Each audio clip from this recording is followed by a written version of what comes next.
Hello everyone and welcome to the Pippins pregame show. I'm Chris Rosado Jr. The Pippins are coming off a big 15-5 victory over the Highline Bears last night. The Highline Bears out of the PIL, same league as the Redmond Dudes who the Pippins played earlier this season. They win game one. They play two more against the Highline Bears. Rosado Jr. The Pippins are coming off a big 15-5 victory over the Highline Bears last night. The Highline Bears out of the PIL, same league as the Redmond Dudes who the Pippins played earlier this season. They win game one. They play two more against the Highline Bears in this series, and then we'll play them on July 30th and 31st as well to finish off non-league play for the season for the Pippins.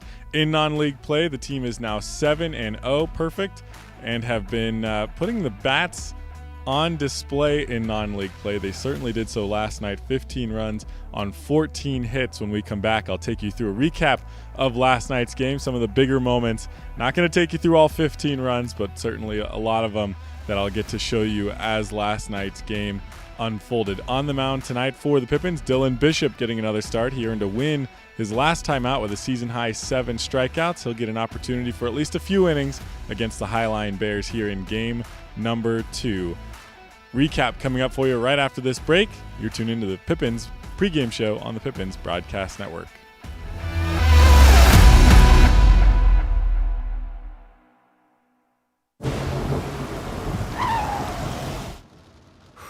Sure glad we went to Les Schwab. I'm glad the baby's still happy. Well, I'm just glad that along with tires, Les Schwab also does brakes, alignment, and a bunch of other safety services. I mean, if we had gone to a cheap tire store instead, I'd be a doggone wreck. My thoughts exactly. Les Schwab Tires, proud to be ranked #1 in overall customer satisfaction for aftermarket tire replacement by J.D. Power 2 years in a row. Our staff loves baseball, and we know how to match you with the perfect vehicle that fits your baseball lifestyle.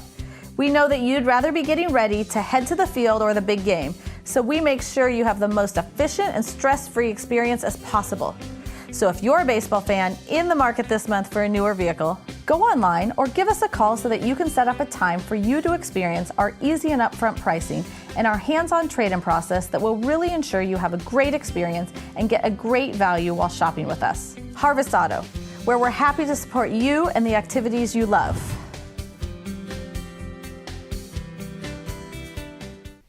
Hello everyone and welcome back to the Pippins pregame show. I'm Chris Rosado Jr. Last night the Pippins won 15-5. A little bit of a rough start. The Highline Bears took a 3-0 lead in the top of the first, but the Pippins, with a couple of big hits in the bottom of the first, took the lead. Side, here's the 0-2 from Ludlow. Lined right back at him between his legs. That's through the infield. Alex Fernandez, 1 run scores. Here comes the second. Alex Fernandez with a 2-run base hit of his own keeps this inning going, and the Pippins now lead 5-3.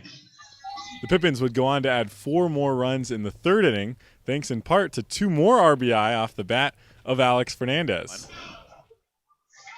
Pippins want to see him get on base and use that speed to help them out, but he's been using the bat in the last week to help them out as well. And another line drive back up the middle. Holder will score. Here comes Chase Graves getting waved around. The throw goes to the plate.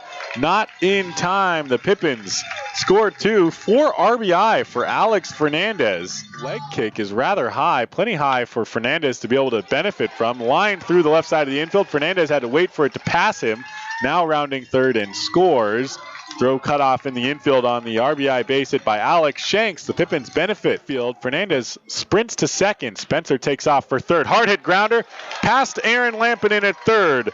Scoring is Spencer Marenko. Alex Shanks will get held up at third. On his way to second is Lajoie, and he slides in safely. The Pippins would go on to add 6 more runs, single runs in the 5th, 6th, and 7th innings, and 3 in the 8th to give them 15. Meanwhile, on the pitching side, Owen Wild and Kenny Johnson came in to close things down and did quite the job. Arms confident, right at the knees, taken strike 3, first strikeout of the outing for Owen Wild, and a payoff pitch. At the knees, taken strike 3. Black knew it as soon as it hit the glove of Melenda. 3 up, 3 down for Owen Wild. As a reliever, he comes in and just throws smoke, and Dylan Anders swings and misses at that one.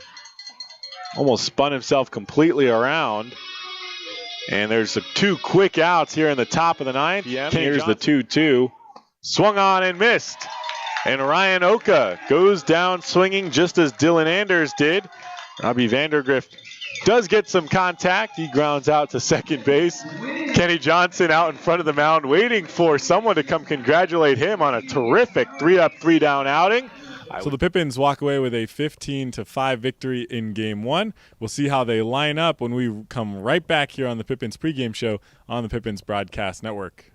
Stay connected and let Perry Technical Institute provide you with essential skills to take your career to the next level. Perry Tech offers 14 specialized programs, from instrumentation and industrial automation to medical technologies, agricultural and diesel equipment technology, and professional truck driving. In as little as 5 weeks, you could be on your way to a new rewarding career. Call Perry Technical Institute today at 509-453-0374 or visit perrytech.edu. What has not traveling this last year really cost us? How about our peace of mind?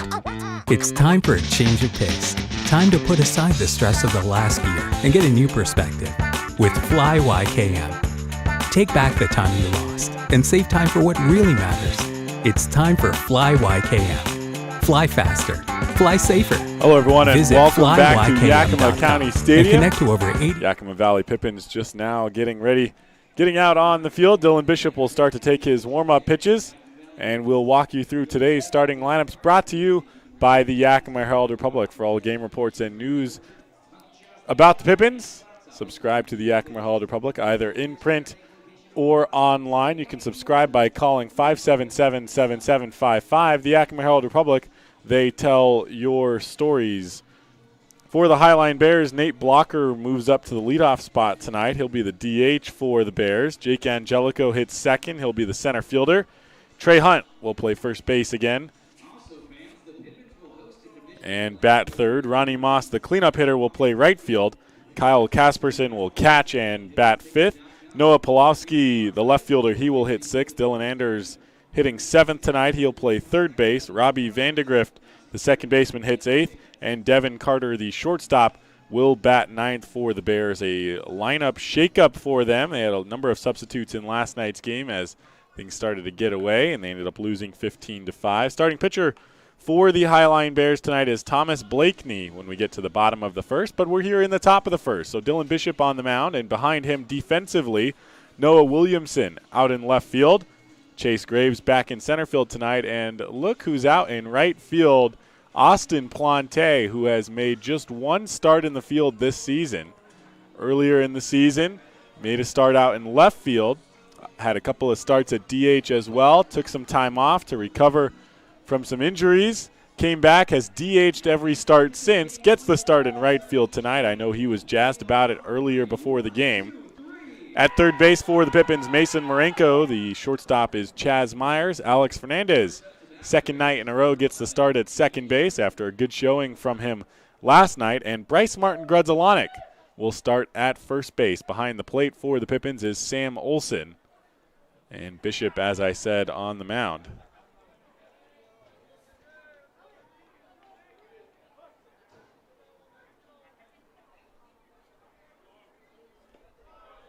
First pitch misses down to Blocker, and it's 1-0.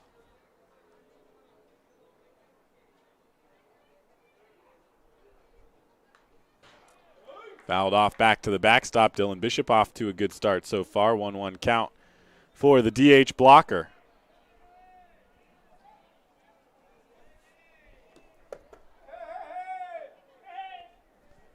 In West Coast League play, Dylan Bishop comes into this game as Blocker takes a strike on the outside corner.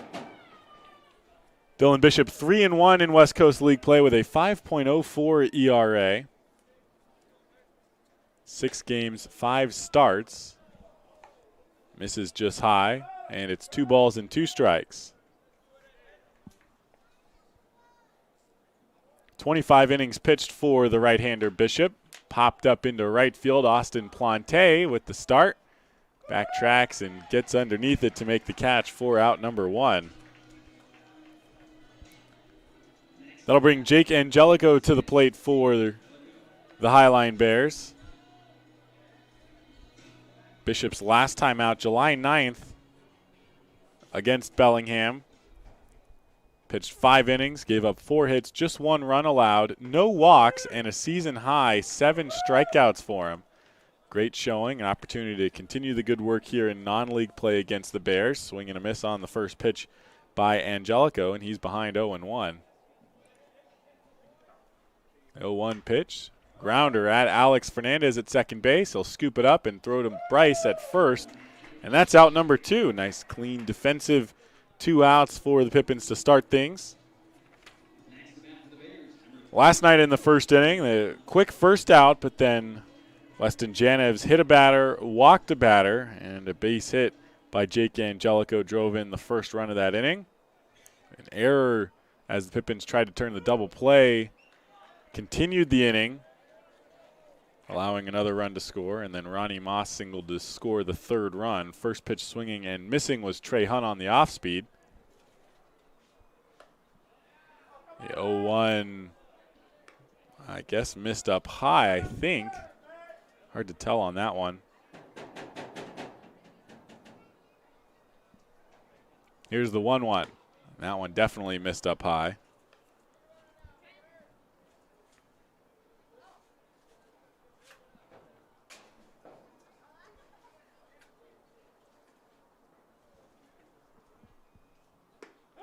Out in front of the off-speed pitch again. 2 balls and 2 strikes for Trey Hunt.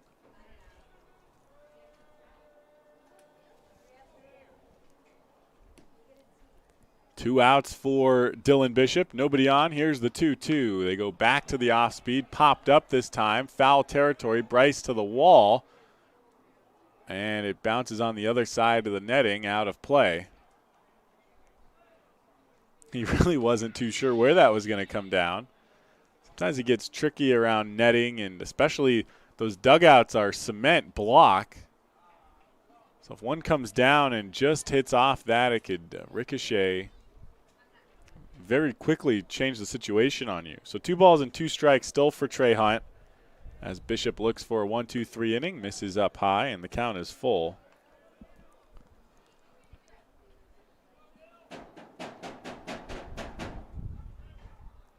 Works out of the stretch. Here's the payoff pitch. Lined into left field. Noah Williamson towards the line. It'll drop. He'll pick it up. Hunt on his way to second. The throw will go there on target and way early. And Trey Hunt is thrown out trying to stretch a single into a double.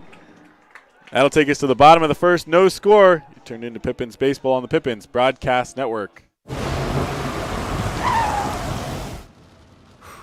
Sure glad we went to Les Schwab. I'm glad the baby's still happy. Well, I'm just glad that along with tires, Les Schwab also does brakes, alignment, and a bunch of other safety services. I mean, if we'd gone to a cheap tire store instead, I'd be a doggone wreck. My thoughts exactly.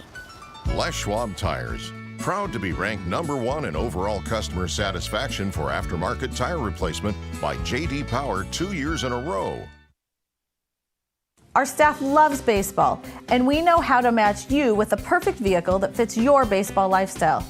We know that you'd rather be getting ready to head to the field or the big game, so we make sure you have the most efficient and stress-free experience as possible.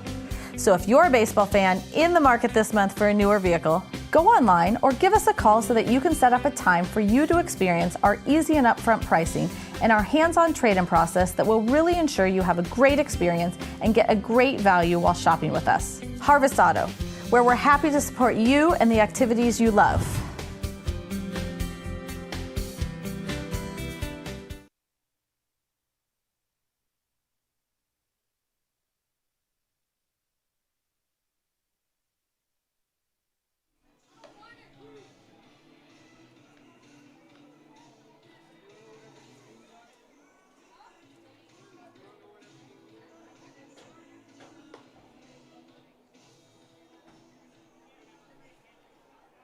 Welcome back for the bottom of the first inning for the Pippins.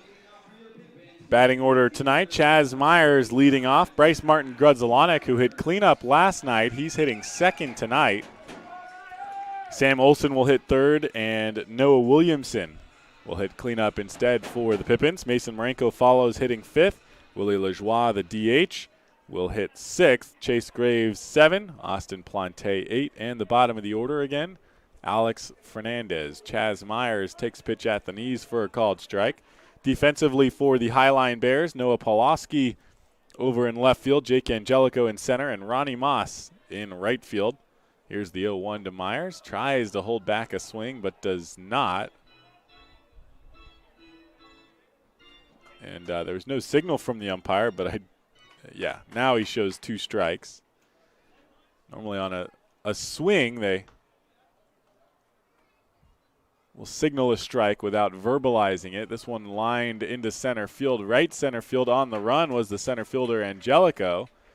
Kind of tripped himself up as he made the catch, but holds on for out number 1. At third base for the Highline Bears, Dylan Anders gets the start tonight. Devin Carter, the shortstop. Robbie Vandegrift at second base, and Trey Hunt back at first base tonight. Behind the plate, Kyle Casperson, who came into the game as a replacement last night. Bryce Martin Grudzelanek bats for the first time tonight. The first pitch misses high and inside.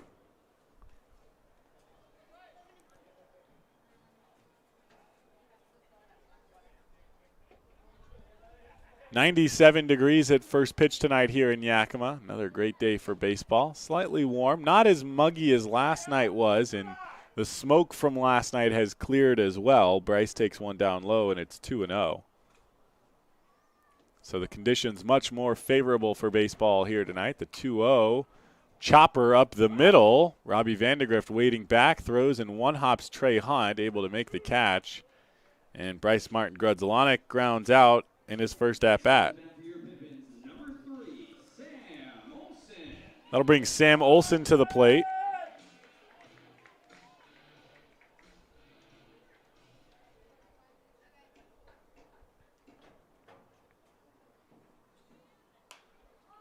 First pitch swinging, lines one the other way. That'll tail out of play down the right field line. 0-1 for him.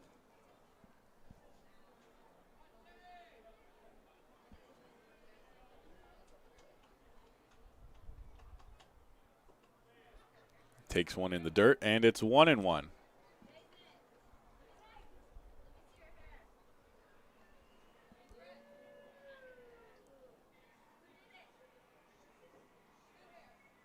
There's the 1-1 pitch.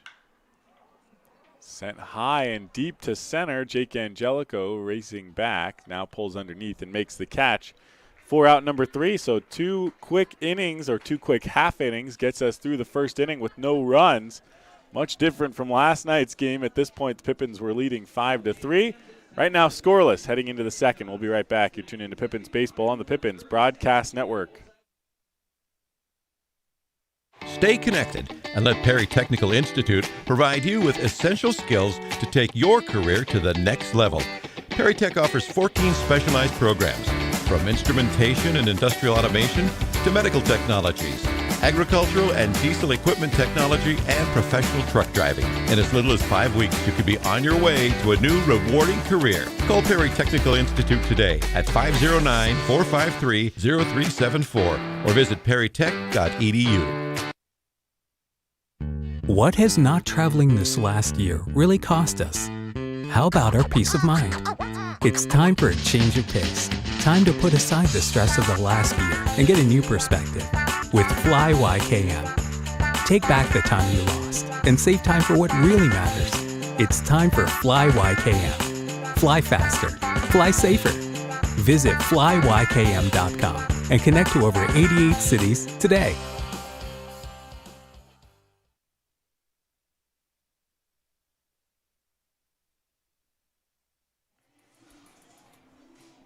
Welcome back for the top of the second inning. Both teams send just 3 batters to the plate in the first inning. Dylan Bishop allows 1 hit in his inning. That 1 hit was Trey Hunt, who tried to stretch a single into a double, and Noah Williamson's arm got the ball in quickly from the left field corner to the second base bag, well ahead of Hunt. Fernandez had enough time. He didn't know how much time he had, so he initially caught the ball and just threw the glove out in front of the base, but then had enough time to actually turn his head, find Hunt, and apply the tag for out number 3. So 1 hit, nobody left on in that 1-2-3 inning. No walks, no strikeouts for Dylan Bishop so far.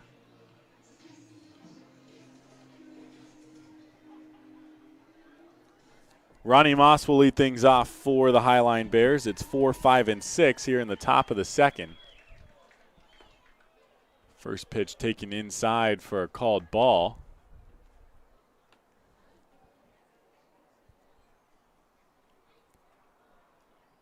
.1-0 pitch, misses low and away. Pretty good turnout here in Yakima for a non-league game on a Wednesday evening. Baseball bingo winning Wednesday, part of the reason fans come out here tonight.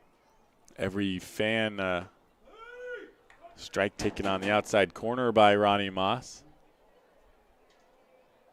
First 200 fans received a free bingo card with a chance to win a prize package courtesy of the Pippins and St. Joe's Bingo, presenting sponsor of Baseball Bingo winning Wednesday. Ronnie Moss takes one low and in.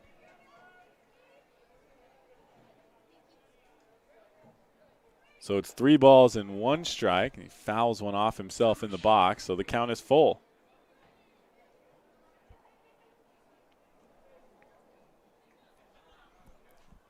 Tonight, the fans trying to make a T bingo, a T-shaped bingo on their bingo cards. Here's the 3-2, and that pitch looked close, but Ronnie Moss was confident and gets the ball called, so he walks with a full count to start things off in the top of the second.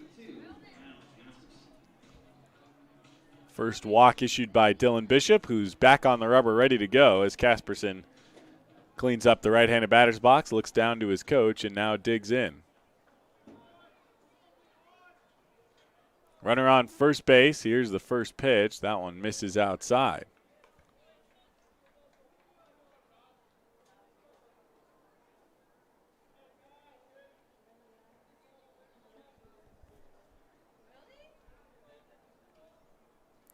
A 1-0 lined into right center. Around to third goes Moss. Austin Plante gets to it and ends up throwing it into second base. It skips away from Alex Fernandez, but the runners stay put. So Moss goes first to third on the base hit by Kyle Casperson. First 2 batters aboard here in the second. And here's Noah Pulowski, left fielder tonight for the Highline Bears. Came in as a replacement last night as well. Had 1 at-bat, a single in the 7th. Ended up getting thrown out at the plate later on in that inning. Takes a pitch up high for a called ball. For Bishop, sometimes what happens, what gets him into trouble in starts is if he starts to lose the feel a little bit and starts to fall behind against batters. Strike at the top of the zone to Pulowski. It's 1-1. Starts to lose some confidence in his off-speed pitches, and the off-speed pitches are what gets him by. Pitch to contact pitcher, but they don't want him just throwing fastballs, and splinters the bat of Noah Pulowski as he fouls it off the end of the barrel.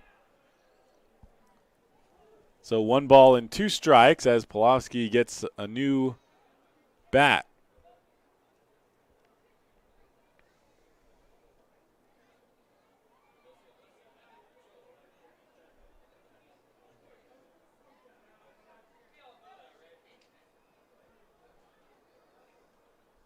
Bishop checks on the runner at first. Runners on the corners and no outs. The 1-2 pitch misses up high.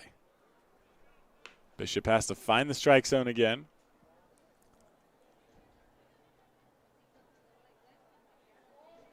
Can't tell you whether they were planning on using Bishop for a full start or just a few innings here. Swing and a miss by Pulowski, and that's out number 1 here in the top of the second, as he strikes out swinging.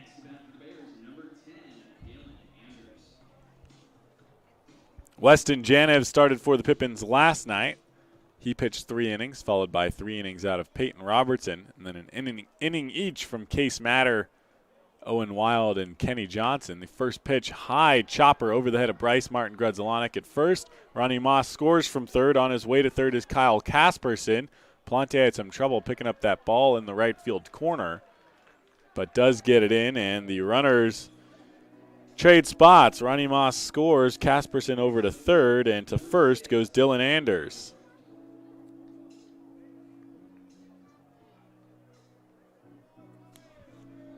That'll bring Robbie Vandegrift to the plate, second baseman.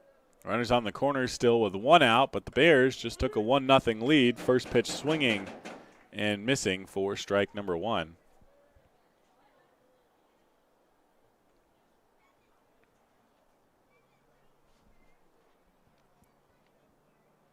The 0-1 pitch, that one misses low and away. Bishop, like most pitchers, most effective when he can get out in front, play with some pitches, play with some locations. Here's the 1-1, squaring around but pulls it back and takes a ball up high is Vandegrift. So 2 balls and 1 strike.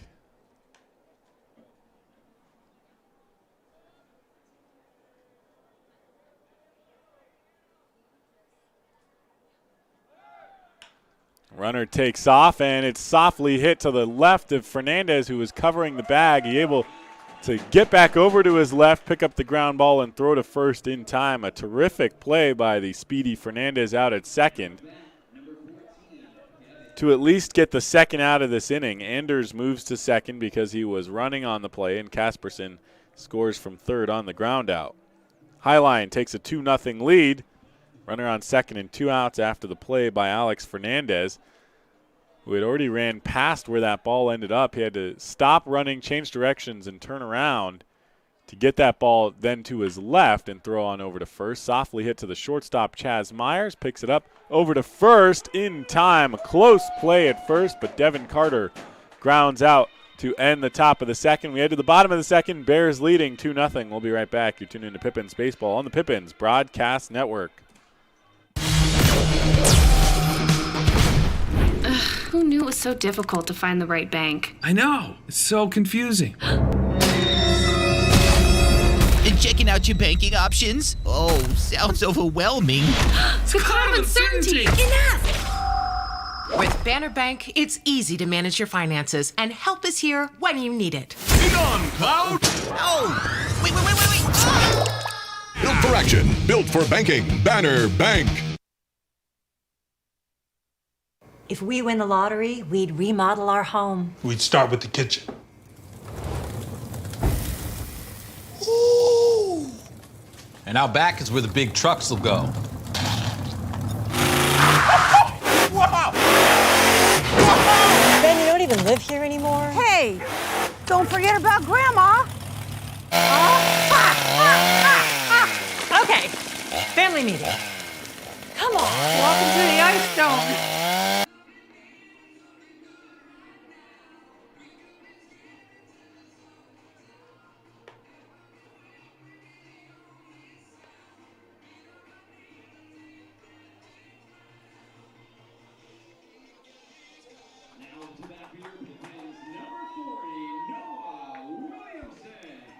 Welcome back for the bottom of the second inning. Noah Williamson will lead off for the Pippins. Same for them, 4, 5, and 6 to start things off in the bottom of the second. We'll see if their 4, 5, and 6 have as much success as the Highline Bears did. First batter walked for the Bears.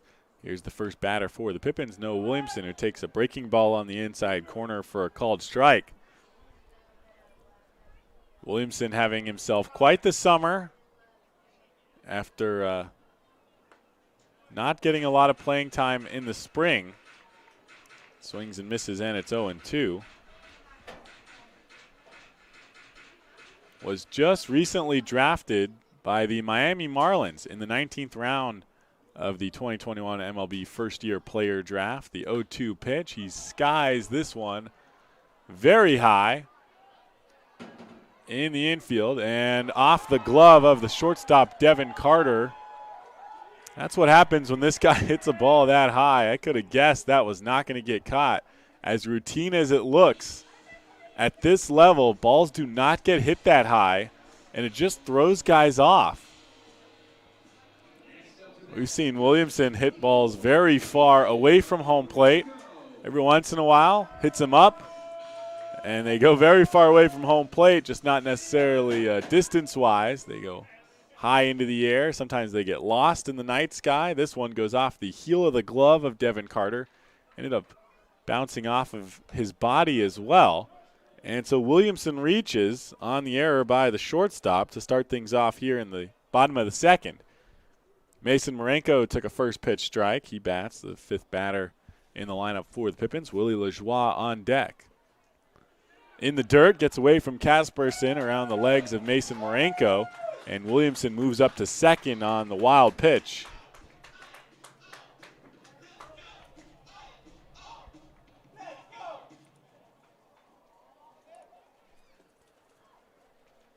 Quick chat out between Casperson and Blakeney.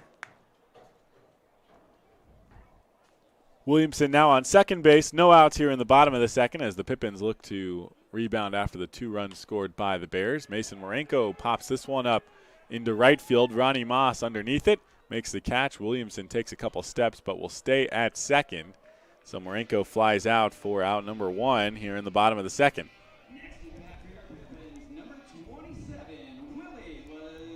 That'll bring Willie Lajoie to the plate.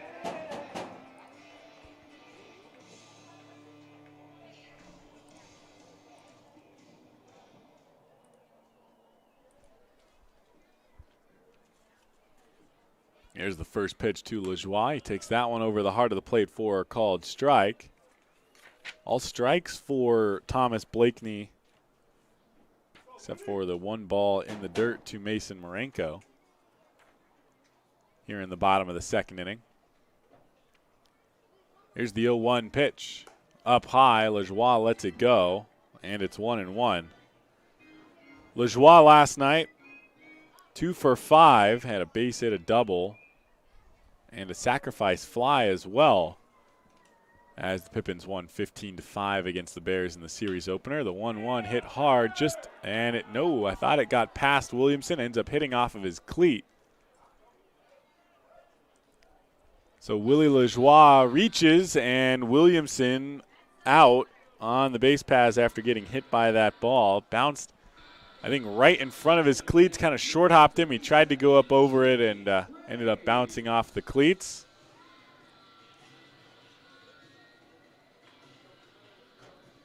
So it officially goes down as a dead ball single for Willie Lajoie. Williamson put out. Chase Graves batting, swings and misses at the first pitch.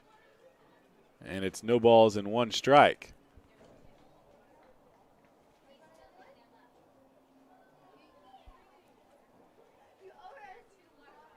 The 0-1 pitch to Graves. That one misses high, and it's 1-1. Graves also played last night for the Pippins.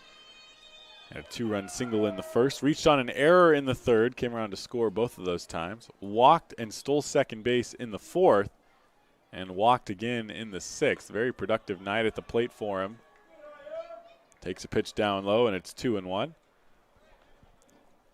As he works to break out of what he had considered a slump. Struggled a little bit to get on base, but that's way behind him now. Foul tip strike by Graves, and it's 2-2.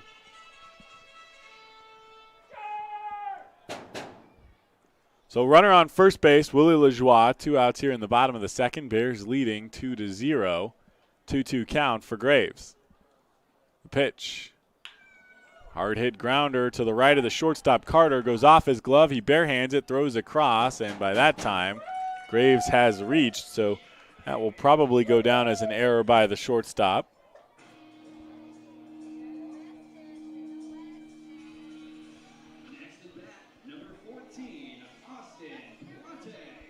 And that'll bring Austin Plante to the plate.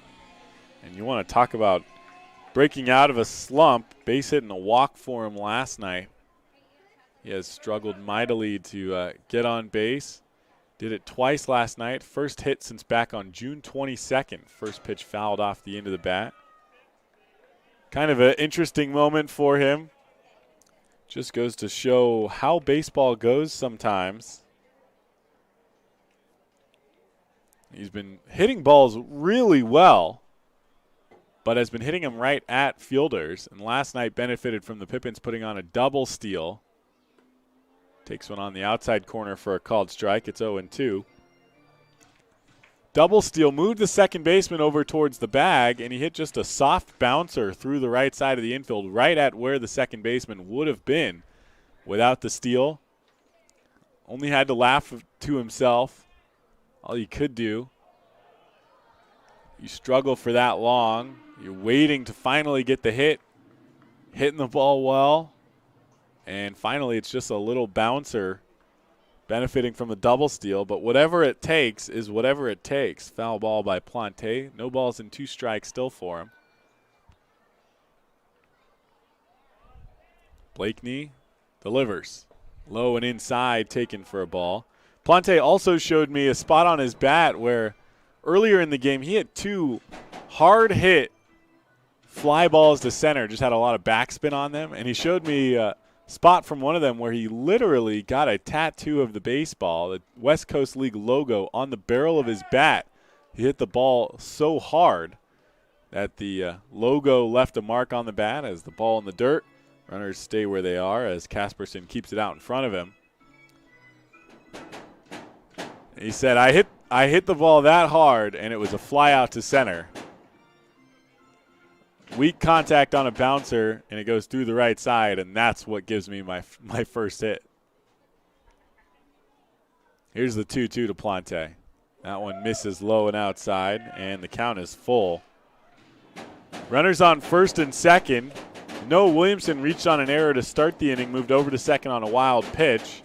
Mason Marenko flew out to right, but then Willie Lajoie hit a grounder to the left side that hit Williamson. Runners take off on the full count, misses in the dirt, and Austin Plante walks in his first plate appearance to load the bases for Alex Fernandez.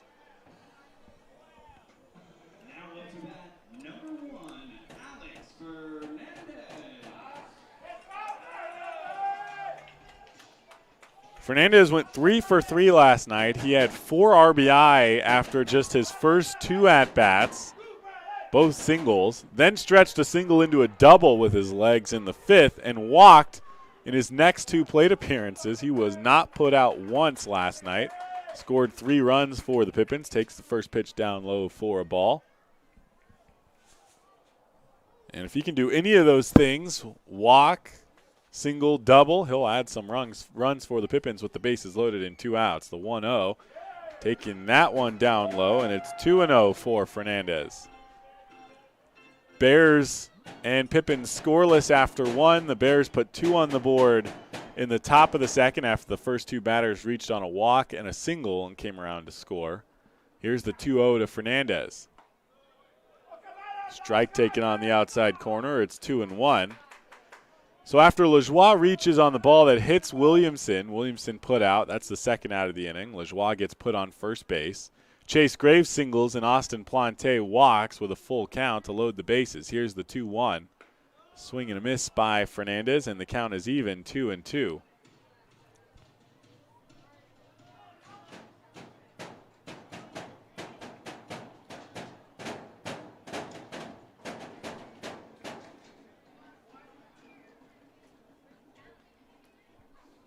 Thomas Blakeney out of the windup with the bases loaded and delivers the 2-2, fouled the other way by Fernandez. Almost cleared the netting that protects the fans, but does not. Top of the order, Chaz Myers on deck for Yakima Valley. If Fernandez can keep this inning going.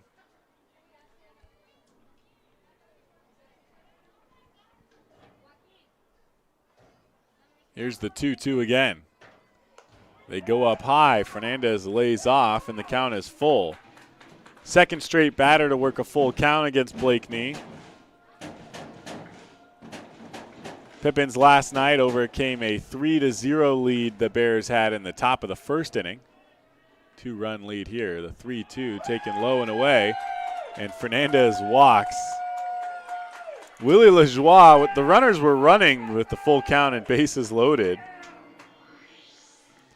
And Lajoie on third base ran towards the Pippins dugout, a wide arc from third. He wanted to be nowhere near home plate if Fernandez had to swing that bat. Never seen anyone do something quite like that off third. Don't necessarily blame him. It worked out. Certainly an interesting route taken by Lajoie. First pitch to Chaz Myers, taken low for a called ball.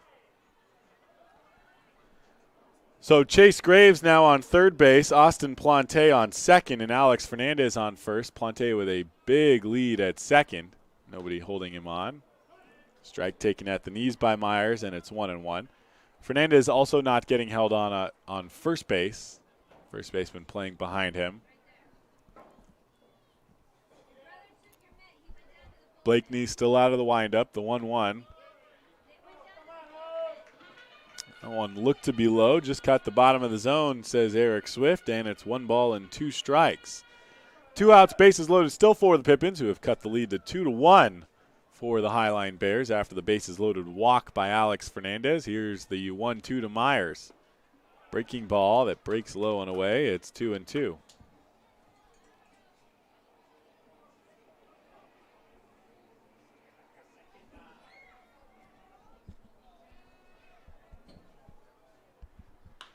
Hard hit grounder, that's inside the line. It will roll into the Pippins bullpen. 1 run scores. Here comes Plante from second. Scoring from first is Alex Fernandez. The throw tries to get cut off by Anders, the third baseman. It skips off of his wrist, and Myers goes to third. So it's a double. He moves to third on that throw that clears the bases for Chaz Myers, and the Pippins take a 4-2 lead here in the bottom of the second.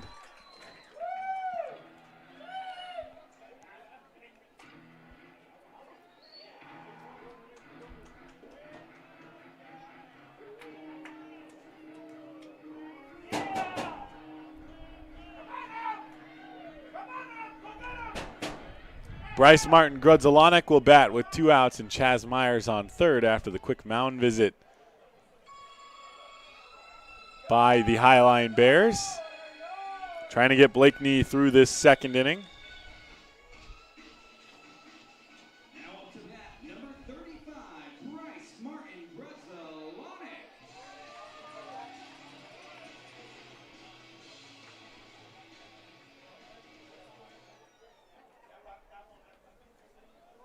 Bryce, who grounded out to the second baseman in the first inning, bats for the second time tonight, takes a pitch at the knees for a called strike.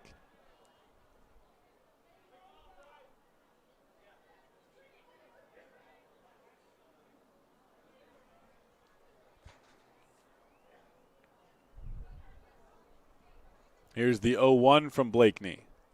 Breaking ball low and away, taken for a ball, and it's 1-1.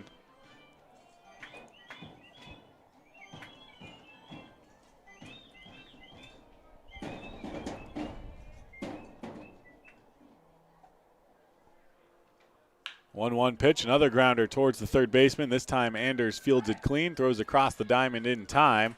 Bryce Martin Grudzelanek grounds out, this time to third base for the third out here in the bottom of the second, but not before the Pippins score 4 runs. Bases loaded walk by Alex Fernandez, and a bases loaded double clears the bases off the bat of Chaz Myers. Pippins lead 4-1 as we head into the third. We'll be right back. You're tuned into Pippins Baseball on the Pippins Broadcast Network.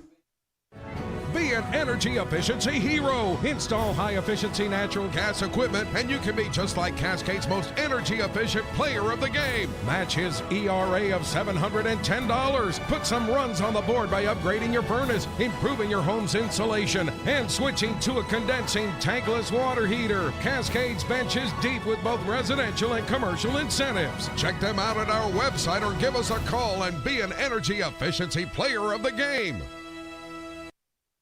What's worse than standing in line at concessions? Now you can satisfy your appetite while remaining in your seat. With the mobile app Fan Food, you simply select Express Pickup and order your food. It is that simple. You deserve a VIP experience. Download Fan Food today.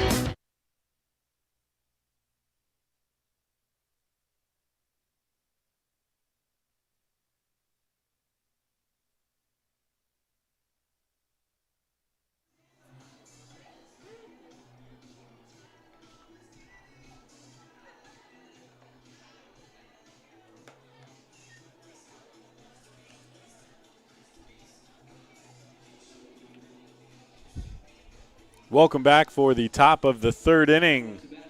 Yakima Valley Pippins now leading 4-2 after a 4-run second inning. Pippins loaded the bases with 2 outs.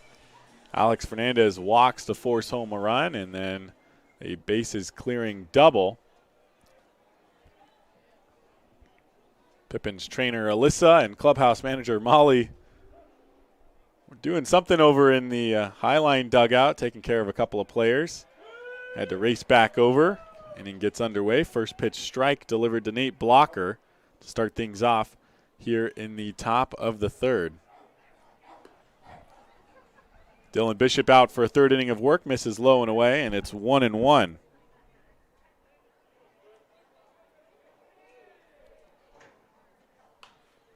Popped up, first base side. That will head out of play into the, just past the bleachers near the right field picnic deck. So 1 ball and 2 strikes for the DH Blocker. The 1-2, this one popped up. Shallow center, Chase Graves racing in. Chaz Myers racing over. Looks like Alex Fernandez might have lost that one in the sun, so Myers makes the catch on the grass near where Fernandez started over at second base. And that is out number 1 here in the top of the third.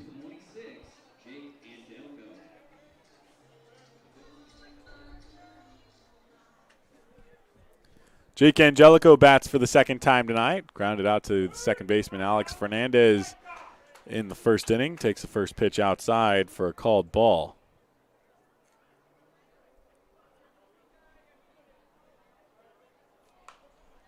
Popped up. This might stay in play. Over to the warning track goes Sam Olson and makes the basket catch right next to his chest protector.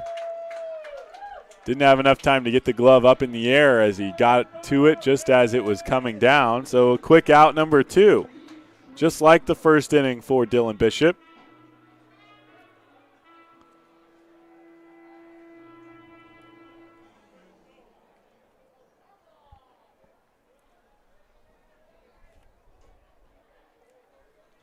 Here's Trey Hunt, had the first hit of the night for the Highline Bears. He takes a strike at the knees.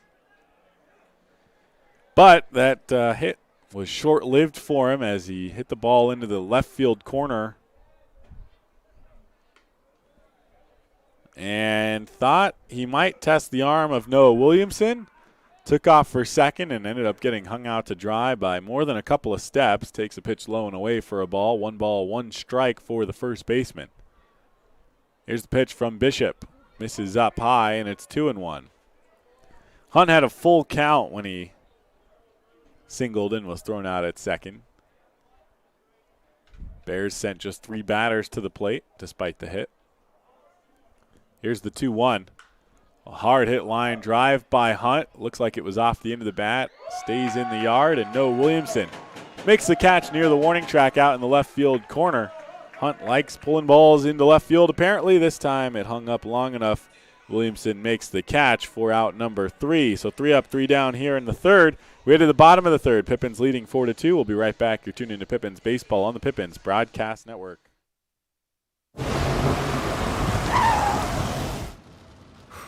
Sure glad we went to Les Schwab. I'm glad the baby's still happy. Well, I'm just glad that along with tires, Les Schwab also does brakes, alignment, and a bunch of other safety services. I mean, if we'd gone to a cheap tire store instead, I'd be a doggone wreck. My thoughts exactly. Les Schwab Tires. Proud to be ranked #1 in overall customer satisfaction for aftermarket tire replacement by J.D. Power 2 years in a row. Our staff loves baseball, and we know how to match you with the perfect vehicle that fits your baseball lifestyle. We know that you'd rather be getting ready to head to the field or the big game, so we make sure you have the most efficient and stress-free experience as possible. So if you're a baseball fan in the market this month for a newer vehicle, go online or give us a call so that you can set up a time for you to experience our easy and upfront pricing and our hands-on trade-in process that will really ensure you have a great experience and get a great value while shopping with us. Harvest Auto, where we're happy to support you and the activities you love.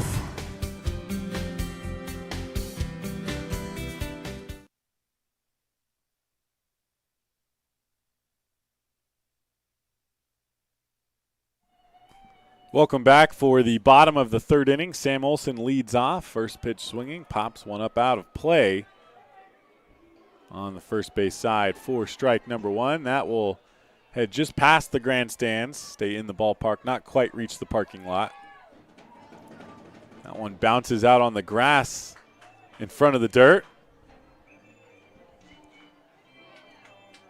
So 1 ball and 1 strike for the catcher, Olson. Had a little joke for Eric Swift on that one. The 1-1 misses up high, and it's 2-1.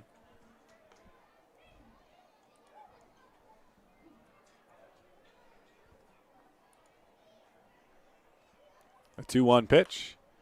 That one popped up behind the press box. It's 2 balls and 2 strikes.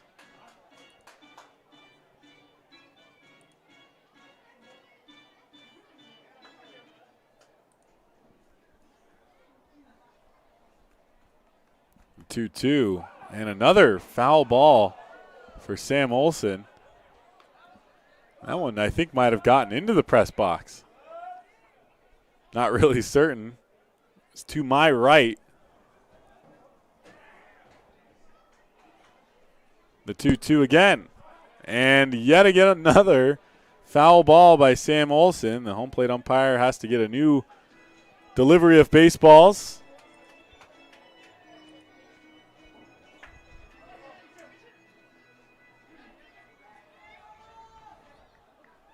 Sam Olson, try again, 2-2. This one lined fair and over the head of the second baseman, Robbie Vandegrift, into right center. It's rolling still, so he's on his way to second. Ronnie Moss picks it up, throws to second. It's not on target or on time, and Sam Olson with a stand-up double leads things off in the bottom of the third.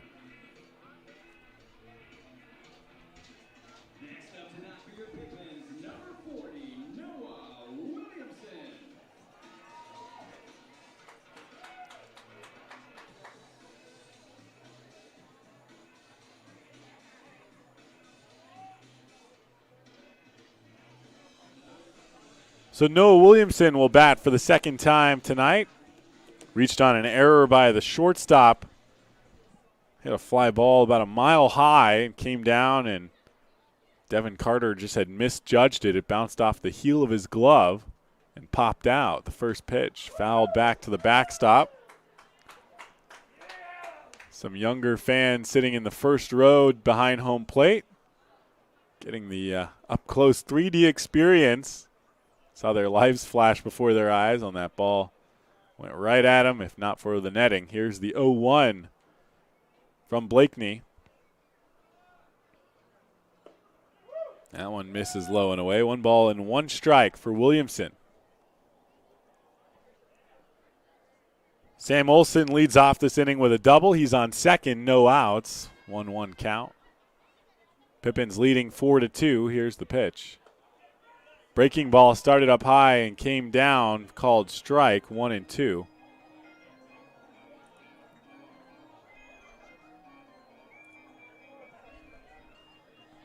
On deck is Mason Marenko, flew out to right in his first at-bat.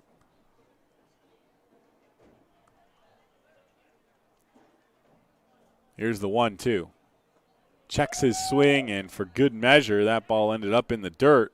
Looked good out of the hand. Good take by Noah Williamson. And he gives himself a 2-2 count. Williamson reached on that error, ended up moving to second on a wild pitch. And then Willie Lajoie hit a hard-hit grounder that short-hopped him, and Williamson was trying to leap over it, got hit on the cleat. So he was out, and Lajoie reached. 2-2 taken up high. The count is full for Noah Williamson. After Lajoie reached on what goes down as a single, Chase Graves singled, and Austin Plante walked. And the Pippins, with a walk and a 3-run double, took a 4-2 lead. Here's the payoff pitch to Williamson. Taken below the knees, and Williamson walks. So he's on with an error and on with a walk. Pippins with runners on first and second and no outs here in the bottom of the third. Here's Mason Marenko.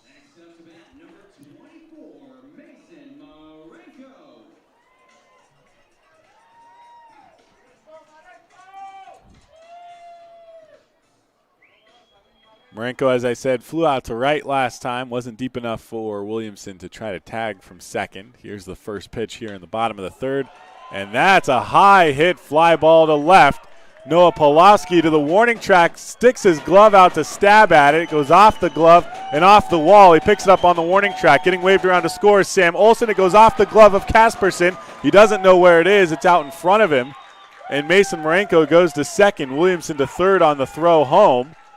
The Pippins take advantage of two different mistakes on the play. That was a tough play for Pulaski out in left field. That ball had a chance of going out, was just short, would have bounced off the wall if not for the glove of Pulaski. So Marenko reached. The runners were tagging just in case, but Olsen, after Pulaski had some trouble picking up the ball in the warning track, Crust Angel getting aggressive on the base paths, sent Olsen home. The throw went to the plate. Might have gotten there in time if Casperson could have picked it clean, but he didn't. Lajoie at the plate now, fouls a pitch off, and it's 0-1. And on the throw, Williamson moved to third. Mason Marenko moved up to second as the ball skipped off the glove of Casperson, and he didn't know where it was, so free bag for Mason Marenko.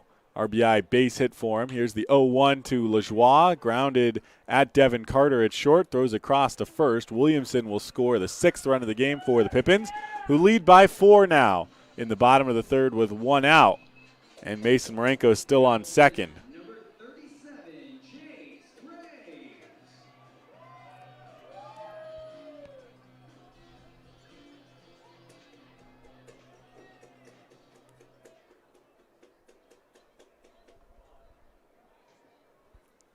So here's Chase Graves, had a single in his first at-bat, takes a pitch up high for a called ball, and it's 1-0.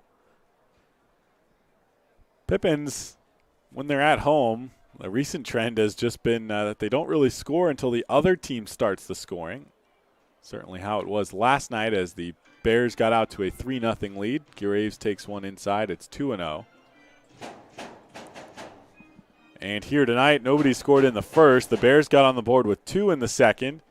Pippins answered with 4 in the bottom half, and so far 2 here in the bottom of the third. The 2-0 pitch is taken down low. 3 balls and no strikes for Chase Graves with Austin Plante on deck. Runner on second and 1 out in this inning.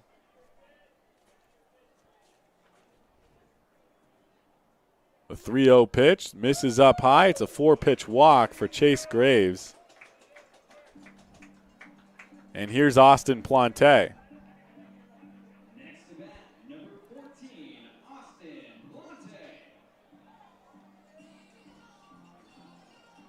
Plante reached on a walk to load the bases with 2 outs in the bottom of the second inning.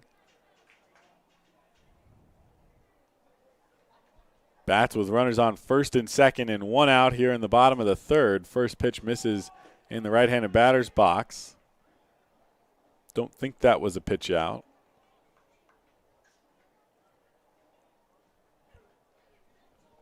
Casperson got a new baseball before throwing it back to Blakeney.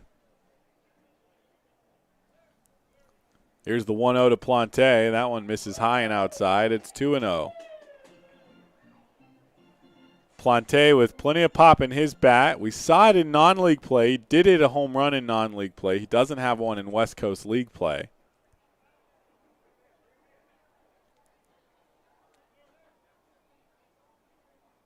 Here's the 2-0.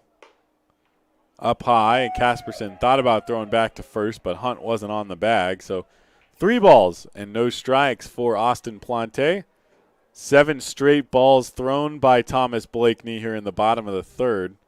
4 of them walked Chase Graves, and 3 to start the at-bat for Austin Plante. Looks back at second. Here's the 3-0. Fouled off by Plante, swinging on a 3-0 count.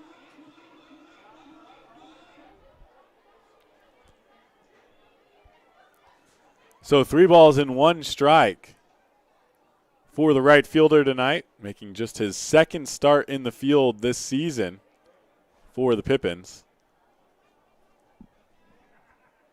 Throw back to second. Marenko back in safely. Got back in quick enough that the tag was applied on him as he was standing up after already getting his hands in. Mason Marenko on second. He drove in the first run of this inning. And Chase Graves on first, who just walked. Strike called on the low outside corner. Plante now with a full count. Walked on a full count in the second inning as well.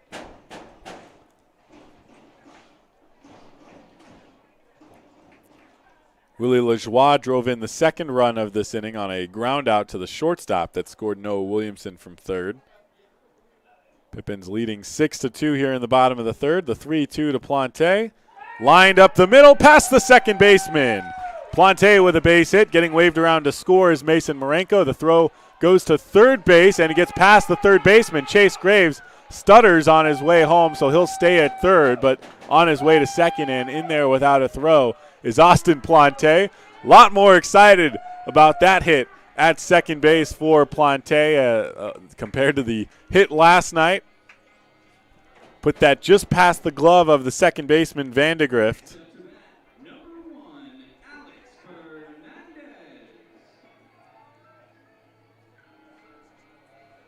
So Graves to third. Mason Marenko scores from second on the ball into center field. They tried to relay the throw to third to get Graves.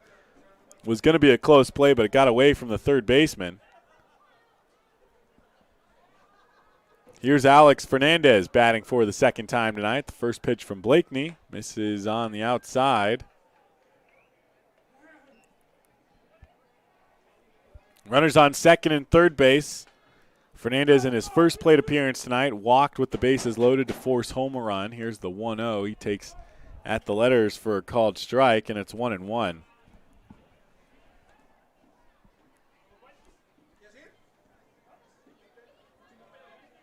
Top of the order on deck if Fernandez keeps things going. The 1-1 misses up high, and it's 2-1.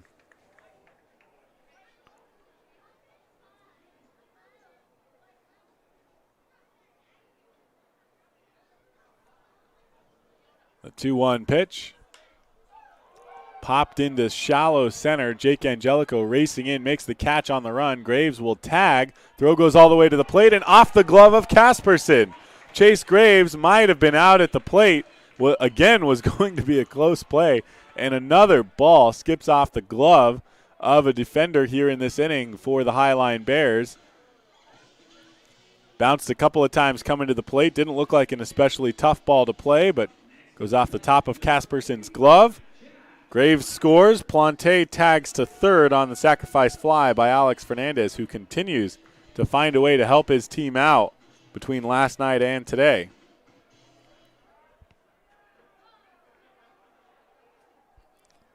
So here's Chaz Myers, bats for the third time tonight. First pitch swinging, lines one, but pulls that one just foul on the third base side, so it's 0-1. Last at bat, pulled a sharp grounder down the third base line, just inside the line, went all the way into the left field corner, into the Pippins bullpen actually. Cleared the bases. The bases were loaded. 3 runs scored. Pippins took a 4-2 lead on the double by Myers. Called strike, and it's 0-2.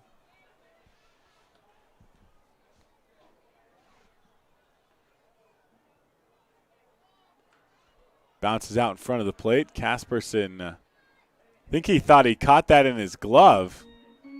Started hopping towards third base to see if Plante was off the bag. But he didn't have the ball. Pitcher picked it up. The 1-2 bounces. No. That ball was caught in the dirt, but apparently on its way down caught the knees. So Chaz Myers strikes out looking. And the Pippins put 4 on the board here in the third. They lead 8-2 as we head into the fourth. We'll be right back. You're tuned into Pippins Baseball on the Pippins Broadcast Network. Stay connected and let Perry Technical Institute provide you with essential skills to take your career to the next level. Perry Tech offers 14 specialized programs, from instrumentation and industrial automation to medical technologies, agricultural and diesel equipment technology, and professional truck driving. In as little as 5 weeks, you could be on your way to a new rewarding career. Call Perry Technical Institute today at 509-453-0374 or visit perrytech.edu. What has not traveling this last year really cost us? How about our peace of mind? It's time for a change of pace. Time to put aside the stress of the last year and get a new perspective with Fly YKM. Take back the time you lost and save time for what really matters. It's time for Fly YKM. Fly faster. Fly safer. Visit flyykm.com and connect to over 88 cities today.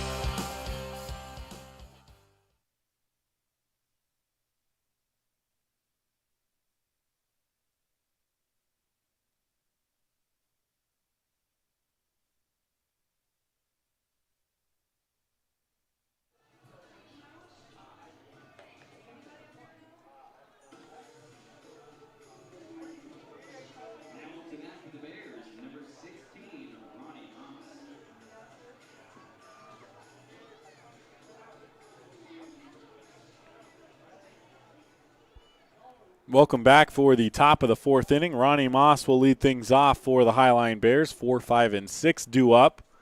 Dylan Bishop out on the mound for his fourth inning of work. Ronnie Moss way out in front of that pitch. Not sure exactly the pitch that he saw, but it was not the pitch that Bishop threw. So Moss behind 0-1. Moss walked on a full count to start the top of the second inning. Fouls went off the end of the bat. They went to the exact same location. Another big swing from Moss. This time just caught the end of the bat. So no balls and 2 strikes for Ronnie Moss.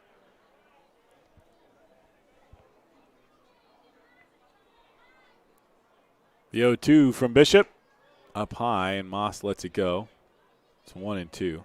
Through 3 innings so far, Dylan Bishop has allowed just 3 hits, 2 runs. Both of them earned on a walk and 1 strikeout. He has not hit a batter thus far. The 1-2 in the dirt, and Moss swings through that one. He is out number 1.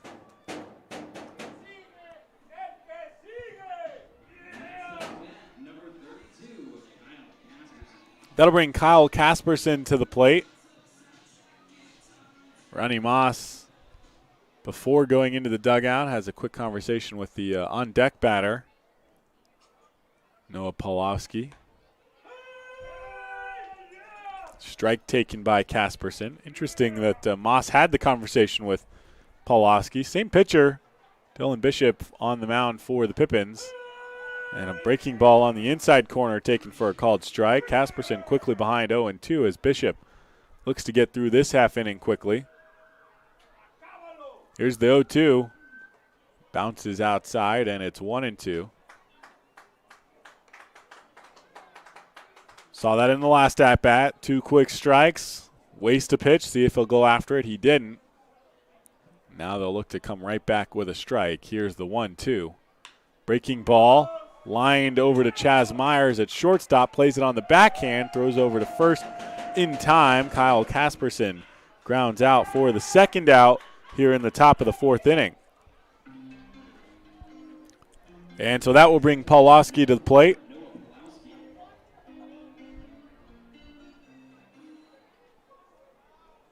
Here's the first pitch. Swung on and missed.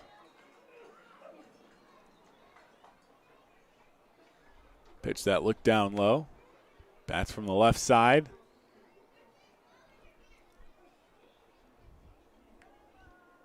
The 0-1, a chopper. Dylan Bishop with the leaping grab, underhands it to first, and that is the third out. So 3 up, 3 down here in the top of the fourth. We head to the bottom of the fourth. Pippins leading 8-2. We'll be right back. You're tuning in to Pippins Baseball on the Pippins Broadcast Network. Who knew it was so difficult to find the right bank? I know. It's so confusing. Checking out your banking options? Oh, sounds overwhelming. Secure uncertainty. Enough! With Banner Bank, it's easy to manage your finances, and help is here when you need it. Hang on, Cloud! Oh, wait. No correction. Built for banking. Banner Bank. If we win the lottery, we'd remodel our home. We'd start with the kitchen. Ooh. And out back is where the big trucks will go.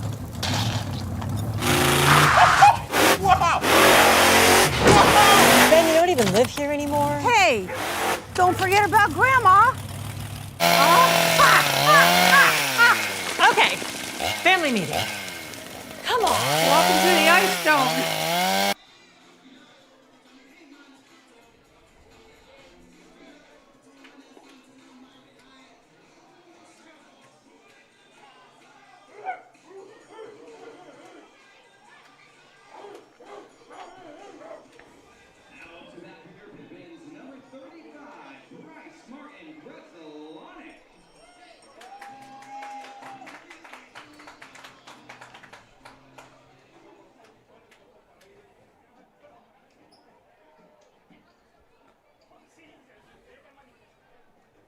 Welcome back for the bottom of the fourth inning. Pippins leading 8-2.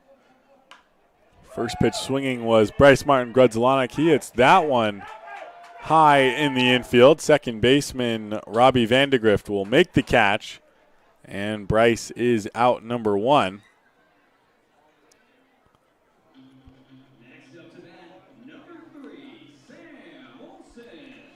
That'll bring Sam Olson to the plate. 1 for 2 tonight. Had a double to lead off the bottom of the third. He had a 2-2 count, kept fouling off pitches before he finally lined one over the second baseman Robbie Vandegrift's head. Here's the first pitch to him here in the bottom of the fourth. Takes up high for a called ball.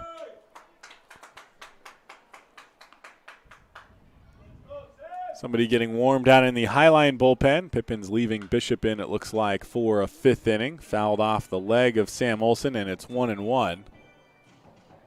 Looks like Skylar Manelski is the pitcher getting warm for the Highline Bears down in the bullpen as Blakeney tries to finish a fourth inning of work.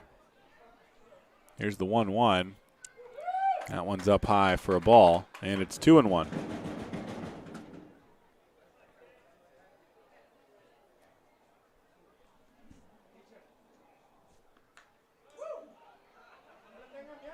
Fouled off by Olson, and 2-2, familiar count for him against Blakeney.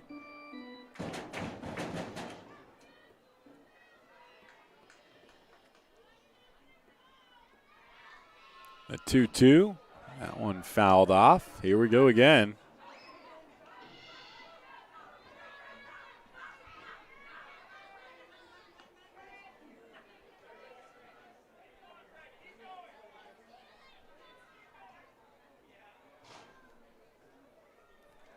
Here's the 2-2.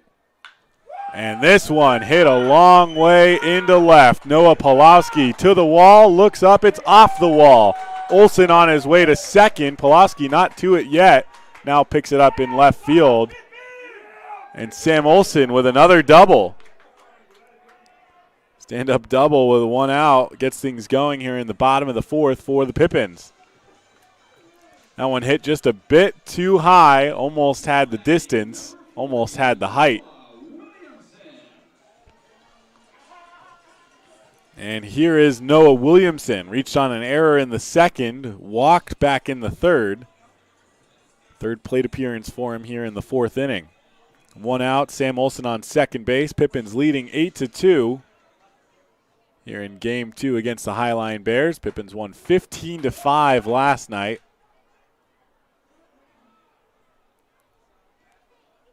Here's the first pitch. Williamson takes down low.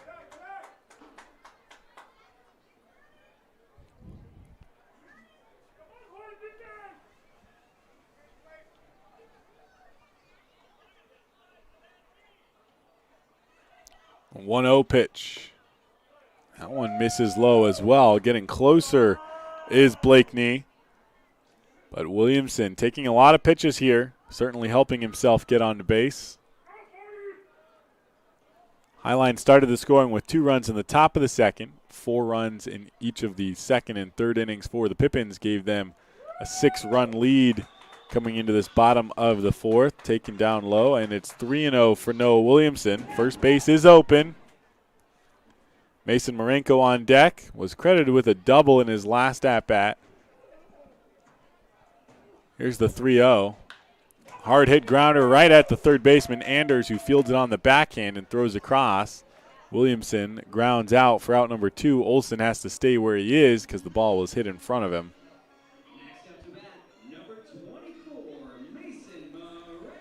So here's Mason Marenko. certainly with the power on display in the last week or so from him. Hit his first home run of the season back in Walla Walla. Plenty of doubles off of his bat. One already tonight. Here's the first pitch. That one taken on outside for a called ball. 2 outs, Sam Olson on second. And timeout called by the Highline Bears. Pitcher warmed down in the bullpen.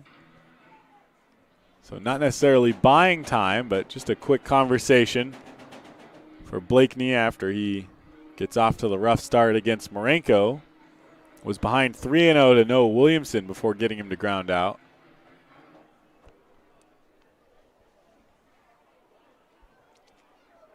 Coach leaves and Casperson stays out to chat with Blakeney.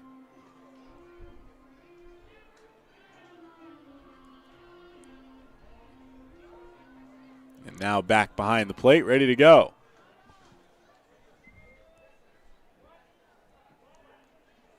Two outs in the bottom of the fourth inning, 1-0 count. Sam Olson on second base. Here's the pitch. Swung on and missed by Mason Marenko. Whatever they said on the mound might be helping him out here. Pitch looked good to Mason. Looked a little low from up here. But we've seen a number of those tough takes on pitches down low by Blakeney. This one popped up first base side, foul territory, tailing out of play, and will bounce 3 rows up in the grandstands.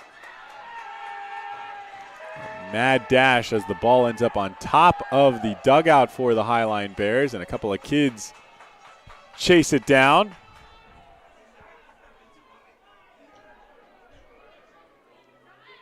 So 1 ball and 2 strikes for Mason Marenko. Spencer got the start last night, played shortstop, hit leadoff. Mason hitting 5th, playing third base tonight. Off the end of the bat, up the middle, just past the glove of Blakeney, but Vandegrift there to pick it up and throw it over to first. So Sam Olson doubles with 1 out, but the Pippins can't move him over. No runs for him here in the fourth. They still lead 8-2. We'll be right back. You're tuned into Pippins Baseball on the Pippins Broadcast Network. Be an energy efficiency hero. Install high-efficiency natural gas equipment, and you can be just like Cascade's most energy-efficient player of the game. Match his ERA of $710. Put some runs on the board by upgrading your furnace, improving your home's insulation, and switching to a condensing tankless water heater. Cascade's bench is deep with both residential and commercial incentives. Check them out at our website or give us a call and be an energy efficiency player of the game. What's worse than standing in line at concessions? Now you can satisfy your appetite while remaining in your seat. With the mobile app Fan Food, you simply select Express Pickup and order your food. It is that simple. You deserve a VIP experience. Download Fan Food today.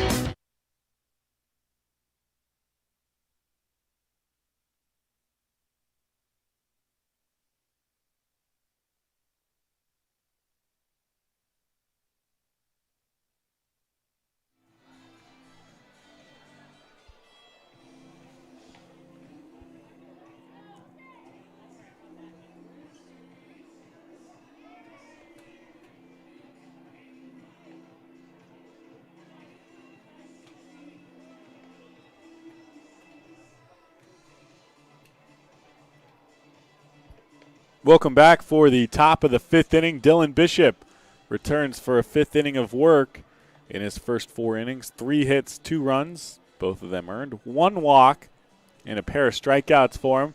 Not necessarily a strikeout pitcher. Did have a season-high 7 strikeouts in 5 innings in his last time out on the mound. 2 of them tonight, but so far working relatively efficiently outside of that 2nd inning in which he gave up 2 runs on a couple of hits.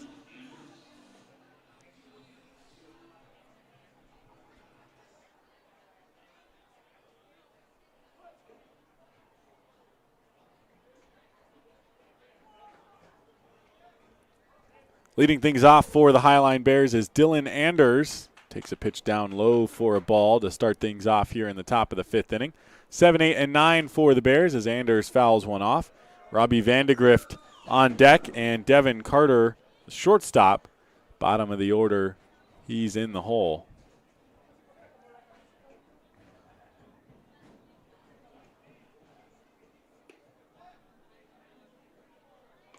Bishop misses up high. 2 balls and 1 strike for the third baseman, Anders. Had an RBI base hit to drive in the first run of the game for the Bears back in the second inning. Here's the 2-1, swing and a miss. Big swing, ended up facing his own dugout when he was done swinging at that pitch.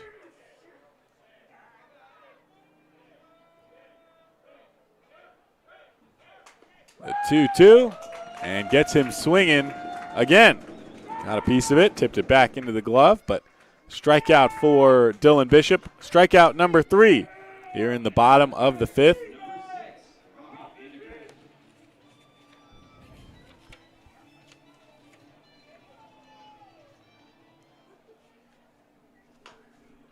First pitch swinging was Vandegrift. Bouncer to the third baseman, Mason Marenko. Fields it in the grass. Throws over to first. Bryce Martin Grudzilonic showing signs that the sun is starting to creep into that danger territory for fielding balls from across the diamond, but makes the catch, and that's a quick out number 2.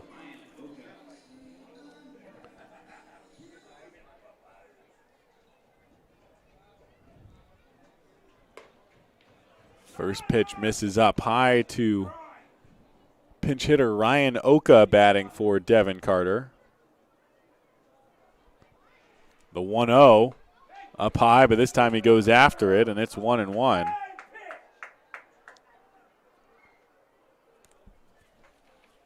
Oka pinch hit last night in the bottom of the 9th inning and was the last out for the Highline Bears, striking out to Kenny Johnson. When you get put into a game late as a pinch hitter, it can be tough already. When you get put into a game against Kenny Johnson, who has to throw just 1 inning to finish off the game, you almost kind of wonder if you did something to make your coach angry. Oka takes a pitch up high. It's 2 balls and 2 strikes. Top of the order, Nate Blocker on deck for the Bears. The 2-2. Line softly up the middle. Fernandez will get to it on the grass, but not nearly enough time to throw out Oka. That one hit off the inside part of the bat near the handle.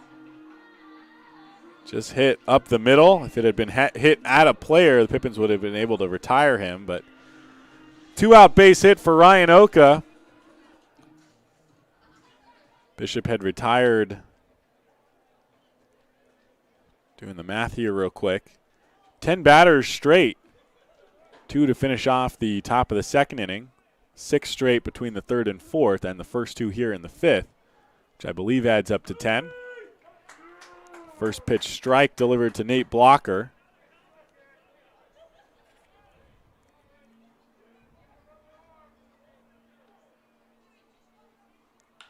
And Blocker skies one to left. Noah Williamson a few steps to his right. 1 in, and will make the catch for out number 3. So the base hit, but nothing else for the Highline Bears. Dylan Bishop finishes 5 innings of work. He's allowed 2 runs. The Pippins lead 8-2 as we head into the bottom of the 5th. We'll be right back. You're tuned into Pippins Baseball on the Pippins Broadcast Network.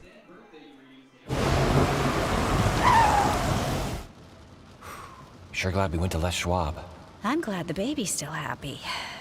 Well, I'm just glad that along with tires, Les Schwab also does brakes, alignment, and a bunch of other safety services. I mean, if we had gone to a cheap tire store instead, I'd be a doggone wreck. My thoughts exactly.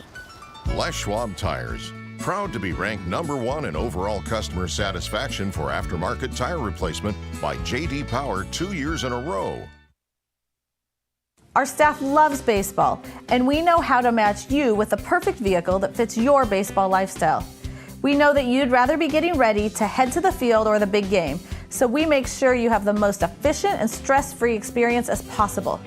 So if you're a baseball fan in the market this month for a newer vehicle, go online or give us a call so that you can set up a time for you to experience our easy and upfront pricing and our hands-on trade-in process that will really ensure you have a great experience and get a great value while shopping with us. Harvest Auto, where we're happy to support you and the activities you love.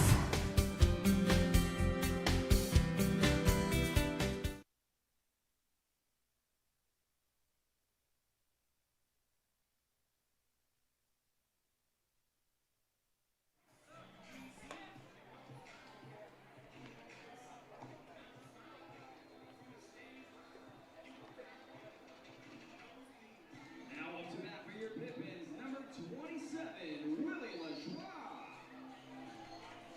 Welcome back for the bottom of the 5th inning. Willie Lajoie will lead things off for the Pippins. Real quick, we'll take you back to last night. Willie Lajoie breaking out of a slump in a big way. Base hit for him in the bottom of the 1st inning. Then in the bottom of the 3rd, an RBI double. He rips it down the third base line. Would have just been a base hit into the left field corner, but Lajoie hustling all the way around ends up sliding into second. The throw got there, but he got there first. So double for him in that one. Lines one into center here. Jake Angelico makes the catch for out number 1 as we return to live action here on YouTube.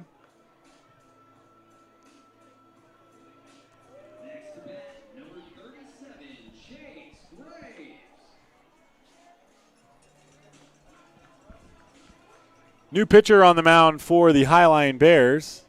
I do believe it is Skylar Manelski. And it is side armor for the Bears. Chase Graves takes a first pitch strike over the heart of the plate. Pippins have seen some hard-throwing side armors. Manelski not necessarily in that category, but does look like his pitches have plenty of movement. I would classify him definitely as a submariner. His hand almost underneath the baseball when he lets it go. No balls and 2 strikes for Graves. The pitch misses outside, and it's 1-2. Blakeney throws 4 innings. He gave up 6 hits. He allowed 8 runs, 4 of them earned. Walked 4 and struck out 1. Graves takes 1 down low, and it's 2-2.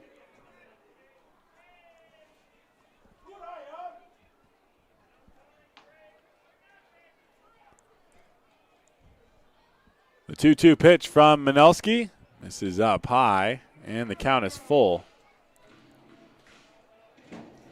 Ryan Oka remains in the game after pinch hitting for Devin Carter. He moves to shortstop, where Carter had been playing.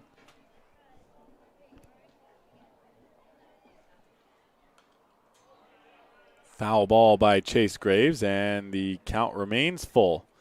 Graves with a single in the 2nd inning, walked in the 3rd, scored both times he's reached base. Certainly thrown off a little bit by the unique delivery of Skylar Manelski. Here's the 3-2. Checks his swing and taken on the outside corner for a called strike. A little bit of a delay on the call by Eric Swift. Can't necessarily blame him. This ball coming from an odd angle. Takes a second to process it. And probably got the call right as well. Chase Graves didn't think so, but it looked like a good pitch.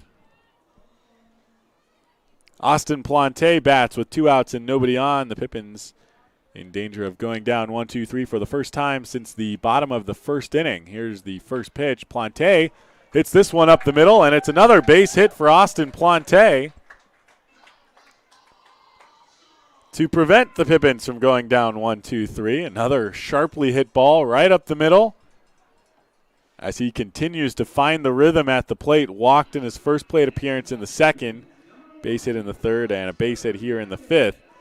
Here's another guy finding his rhythm at the plate, Alex Fernandez, who also walked to force home run with the bases loaded in the bottom of the 2nd, and had a sacrifice fly in the 3rd to add another run. The Pippins lead 8-2 here in the bottom of the 5th. First pitch to Fernandez, fouled off. He was actually out in front of that pitch, and it hit off the end of the bat and deflected the other way to the third base side of the backstop. No balls in 1 strike for the second baseman. Here's the pitch. This is outside, didn't quite come all the way back over, so it's 1-1.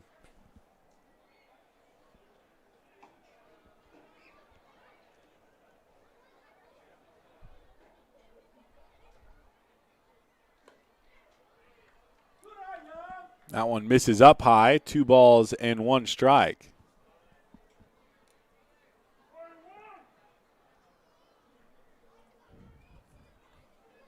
Manelski out of the stretch, bent over fully as he comes set. Misses outside.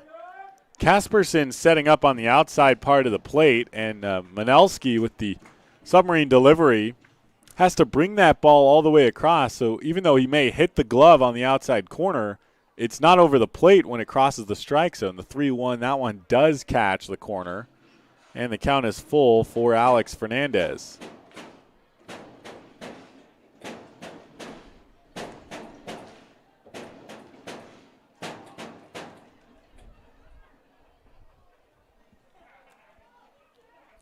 The 3-2 inside. Alex Fernandez walks after the 2-out base hit by Austin Plante, and that puts runners on first and second for Chaz Myers, who had a 3-run double in the second inning, 1 for 3 otherwise.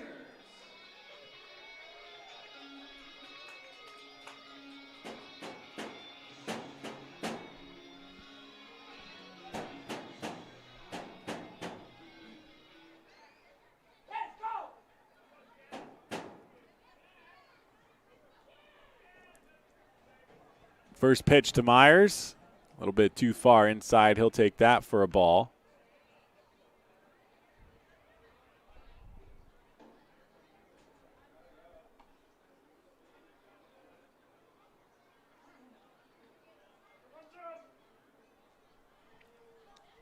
Manelski looks back to second. The 1-0 also inside. Fernandez and Plante, both left-handers, so Manelski was able to miss in that right-handed batter's box without a worry, but this part of the lineup, in fact, the rest of the lineup is all right-handers for the Pippins, so he has to be a little more careful at how far inside he misses to them. Here's the 2-0. That one catches the outside corner. 2 balls and 1 strike.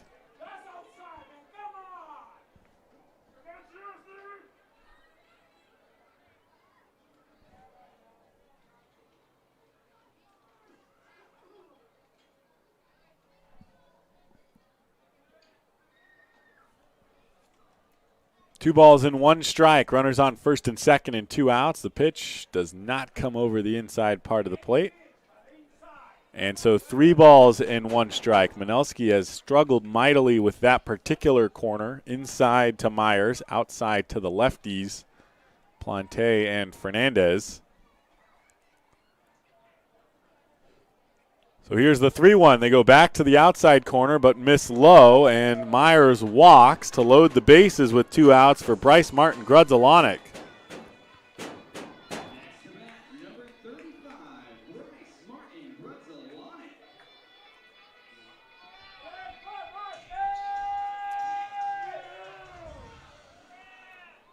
Bryce 0 for 3 tonight, had a big day last night.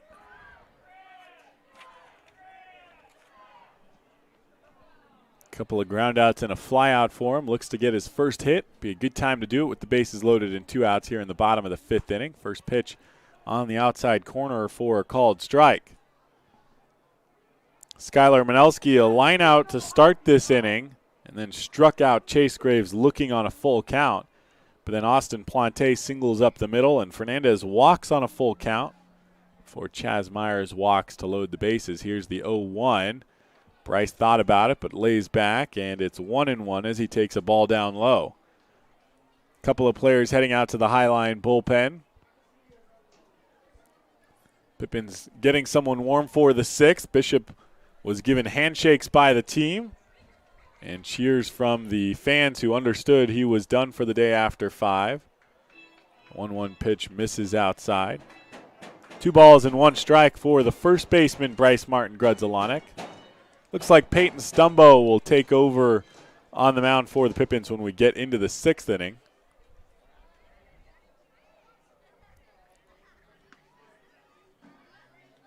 Here's the 2-1 to Bryce. That one stays down low, and it's 3 balls and 1 strike. One more ball, and the Pippins walk home a run for the second time today, offensively.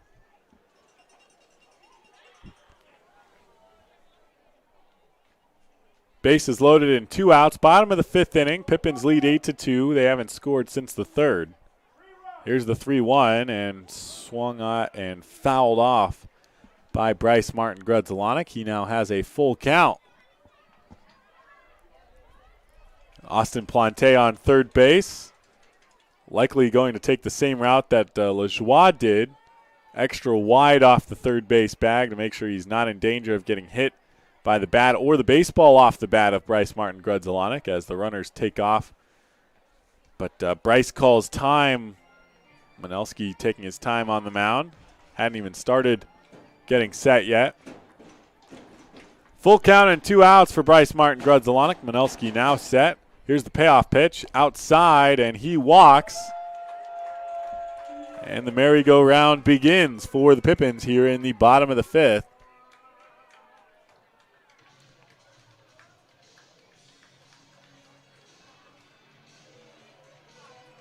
So Plante has now scored twice tonight.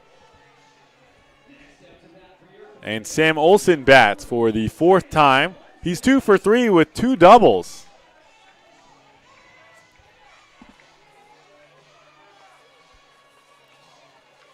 The franchise record for doubles is 3 in a game that Chaz Myers tied earlier this season. Hadn't been done since 2017. Sam Olson, opportunity here to do it for the 2nd time this year. First pitch. Big swing from him, but he misses, and that's strike 1. Bases still loaded. Alex Fernandez on third base, Chaz Myers on second, and Bryce Martin Grudzelanek, who just walked, he's on first. 2 outs in the bottom of the 5th. The first 2 batters were retired by Skylar Manelski before this inning got started offensively for the Pippins. Olson fouls one off on the first base side, and he's behind 0-2.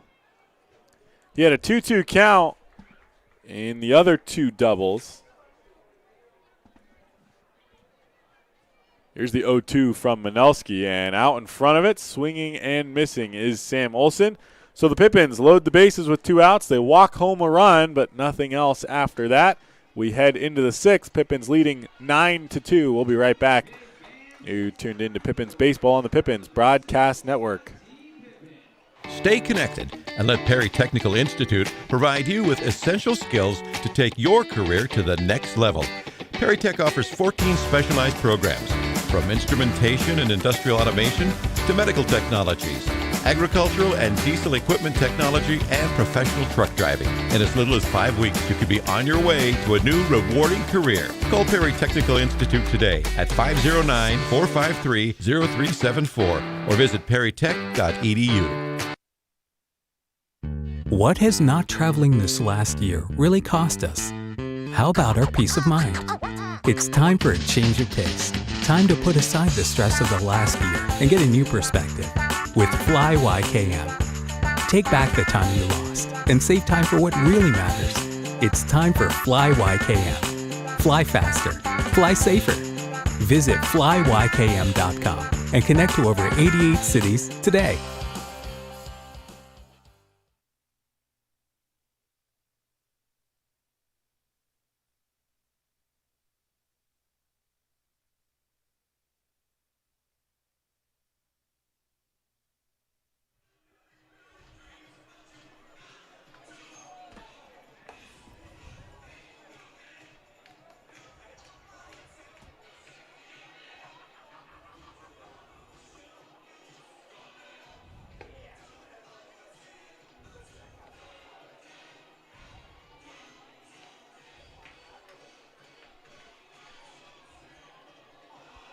Welcome back for the top of the 6th inning. Pippins leading 9-2. They just added a run there in the bottom of the 5th. 2-out base hit by Austin Plante, and then the next 3 batters walk to force home Austin Plante.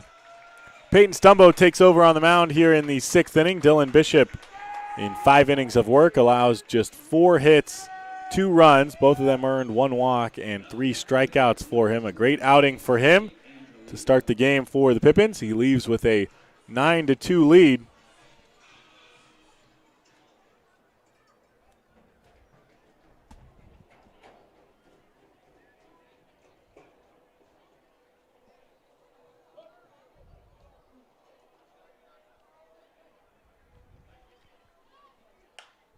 First pitch swinging is Jake Angelico. Lines one the other way into left field for a base hit to get things going here in the top of the 6th.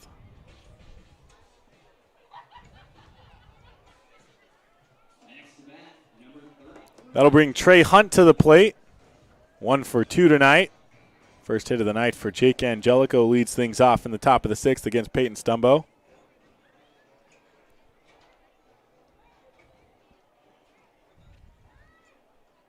First pitch to Hunt. Lines this one into right. That'll drop right in front of Plante, who's right on top of it. So Angelico moves up a bag, and Trey Hunt with a base hit. 2 singles start the top of the 6th inning for the Highline Bears, who look to climb out of the 7-run hole they find themselves in.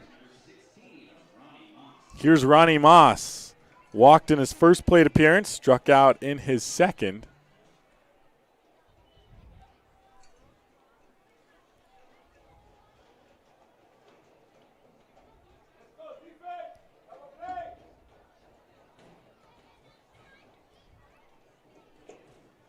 Stumbo looks back to second, delivers the first pitch at the knees for a called strike to Moss.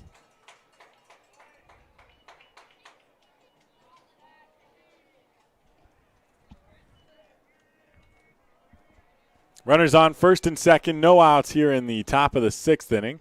Bryce Martin Grudzalonic plays in front of the runner at first base. 0-1, grounded to Alex Fernandez at second, flips to short. Chaz Myers over to first. Bryce stretches out, almost does the splits, and Ronnie Moss grounds into a double play. So the first 2 batters aboard on singles, but the double play leaves just 1 runner on third base with 2 outs for Kyle Casperson.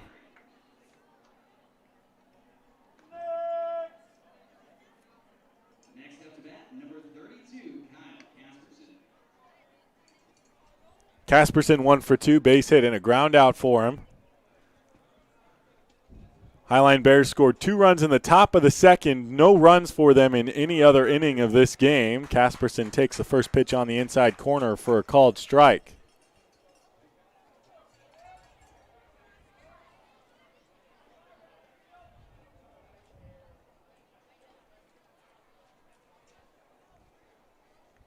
Stumbo set and delivers the 0-1. Swung at in the dirt by Casperson, and there's no balls and 2 strikes now.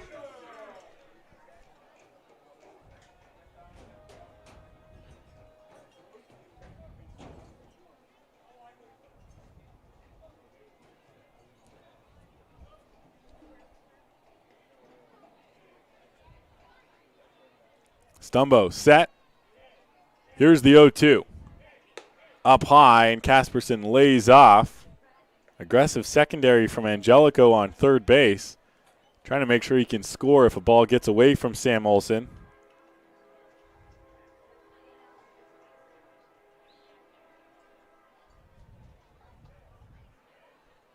So 1 ball and 2 strikes with 2 outs. The pitch. Right over the heart of the plate, Kyle Casperson strikes out looking. What a gutty inning for Peyton Stumbo. Allows the first 2 batters aboard on singles, then gets Ronnie Moss to ground into a double play and strikes out Kyle Casperson looking to end the inning. No runs for the Highline Bears. They trail 9-2. Pippins bat in the 6th. We'll be right back. You're tuned into Pippins Baseball on the Pippins Broadcast Network.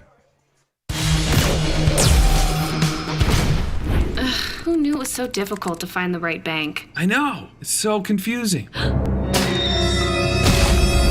And checking out your banking options? Oh, sounds overwhelming. Become uncertainty. Enough! With Banner Bank, it's easy to manage your finances, and help is here when you need it. Be gone, Cloud! Oh, wait. Built for action, built for banking. Banner Bank. If we win the lottery, we'd remodel our home. We'd start with the kitchen.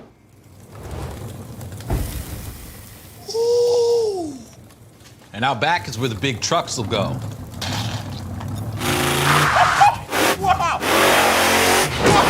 Ben, you don't even live here anymore? Hey, don't forget about Grandma. Okay, family meeting. Come on. Welcome to the Ice Dome. Welcome back for the bottom of the 6th inning. Couple of changes for the Highline Bears. Big thumbs up to home plate umpire Eric Swift. A lot of umpires, if they signal at all about changes, they maybe just make a brief signal perhaps to the pitcher and really nothing else. he very emphatically, exaggeratedly signaled not just the new pitcher on the mound, Danny Anderson, for the Highline Bears. He also made a point to point all the way out into right field so that we would take note that Tyler Black is the new right fielder for the Highline Bears, taking over for Ronnie Moss. I do not see Moss out on the field. Moss, who just grounded into a double play, not sure if maybe tweaked something going down the line there, or if they just decided it was time to make a change after 6 innings. So into the bottom of the 6th, it's 4, 5, and 6. Noah Williamson to lead things off for the Pippins. First pitch, swing and a miss for Williamson. Anderson, a right-hander on the mound for the Highline Bears, takes over for the Submariner Skylar Manelski. Almost everybody in the lineup for the Pippins saw Manelski, except for Williamson and Marenko.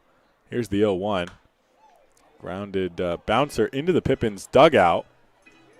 And it's no balls and 2 strikes. Williamson reached on an error, had a walk, and a ground out in this game. So 0 for 2 with a walk and a run scored.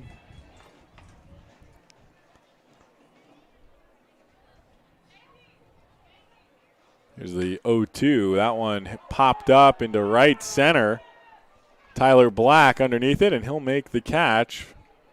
First bit of action for him, newcomer into the game for the Bears. Bears made a number of changes offensively and defensively last night. Wasn't always able to keep up with them last night. Doing my best here tonight. Mason Marenko will bat with 1 out and nobody on. He had an RBI double back in the 3rd inning. He's 1 for 3 tonight.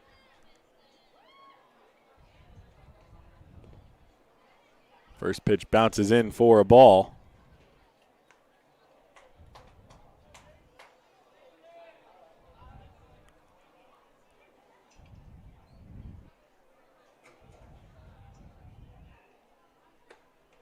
The 1-0, that one misses, so 2 balls and no strikes for Mason Marenko.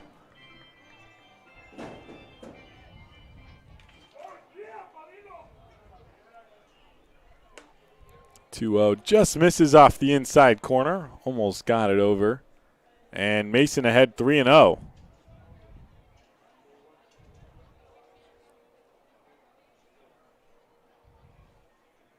That one further inside. Marenko walks on 4 straight pitches.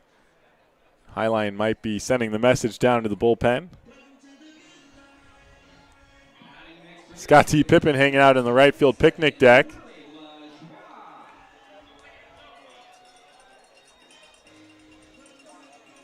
Willie Lajoie bats for the 4th time tonight.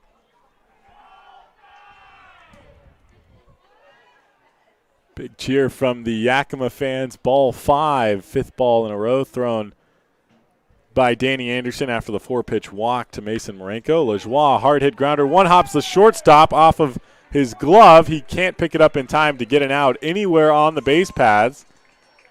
So new shortstop Ryan Oka, who took over after pinch hitting for Devin Carter earlier in this game. First chance he gets at short, and he muffs one out of the glove. Hit hard at him, but definitely playable. So Mason Marenko moves up to second, and Willie Lajoie on to first after the error.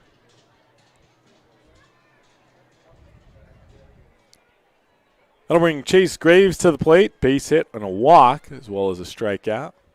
Runners on first and second, 1 out. Takes a pitch at the letters for a called strike.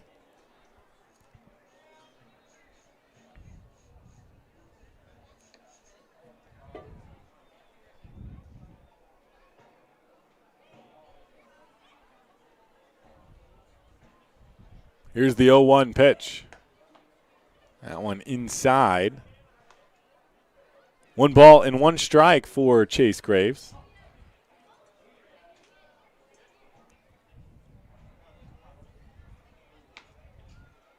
Anderson looks back to second. The 1-1 pitch, and same location, misses inside. So Graves slightly ahead here. 2 balls and 1 strike. Austin Plante on deck. Plante with 2 base hits and a walk in this game. 2-1 pitch. Almost hit him on the front shoulder. Takes it inside, and it's 3-1 for Chase.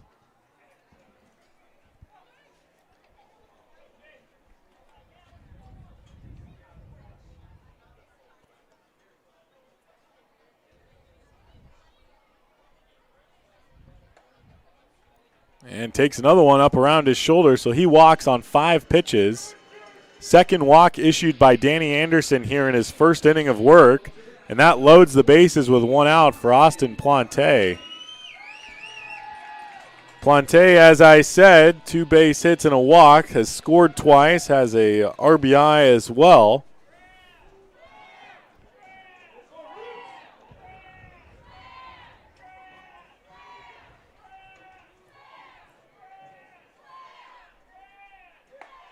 First pitch on the outside corner for a called strike.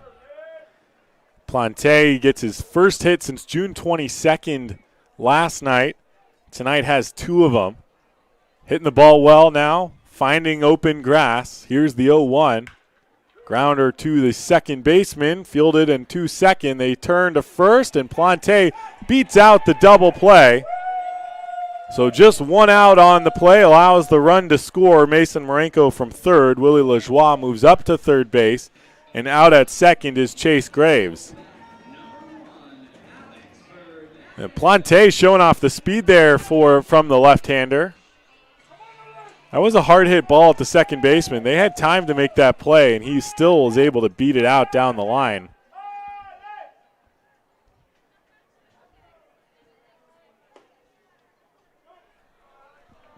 So Alex takes the first pitch for a strike. Fernandez with a pair of walks tonight and a sacrifice fly. He's scored a run as well. Runners on the corners and 2 outs. The 0-1 pitch.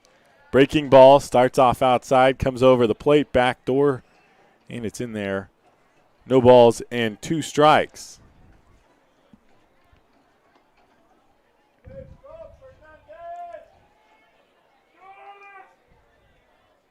Oh, 2 pitch from Anderson. They try to go back to it. This one misses low. Might have caught the outside corner, but too low even for Alex Fernandez at the plate. So 1 ball and 2 strikes with 2 outs and runners on the corners here in the bottom of the 6th. Pippins lead 10-2. Fernandez lifts this one into left. It'll hang up just a little too long, and the left fielder Noah Pawlowski able to make the catch for out number 3. So we head into the 7th. Pippins leading 10-2. We'll be right back. You're tuned into Pippins Baseball on the Pippins Broadcast Network. Be an energy efficiency hero. Install high-efficiency natural gas equipment, and you can be just like Cascade's most energy-efficient player of the game. Match his ERA of $710. Put some runs on the board by upgrading your furnace, improving your home's insulation, and switching to a condensing tankless water heater. Cascade's bench is deep with both residential and commercial incentives. Check them out at our website or give us a call and be an energy efficiency player of the game.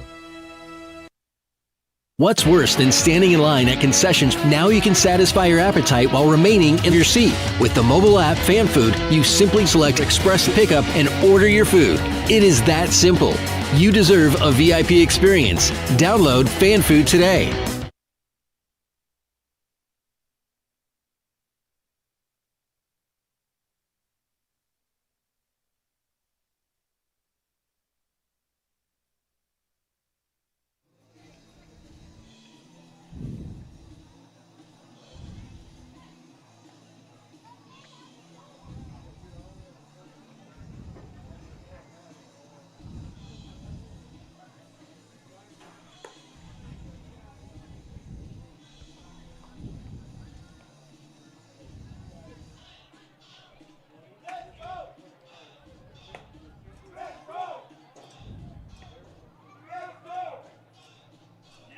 Welcome back for the top of the 7th inning, and Julian Totten Chabot will take over for the Pippins.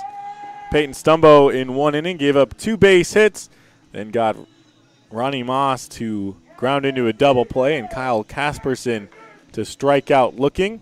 Pippins hand things over to Julian.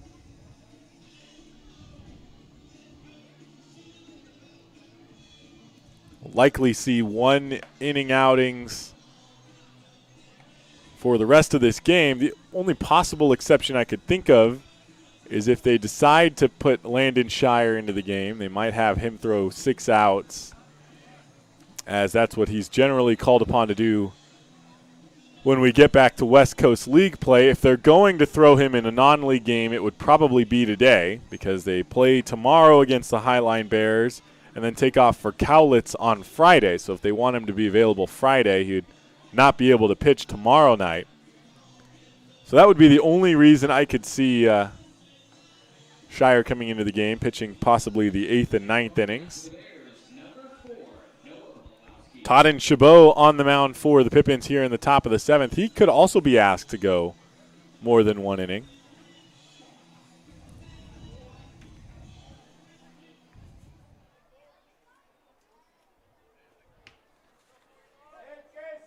He will face Noah Pawlowski to lead things off here in the top of the 7th inning. 6, 7, and 8 for the Highline Bears. First pitch misses outside to Pawlowski. 1 ball and no strikes. Pawlowski bats from the left side, playing left field tonight for the Highline Bears. Dylan Anders to follow, and then Robbie Vandegrift. The 1-0 fouled off the end of the bat back to the backstop, and it's 1-1.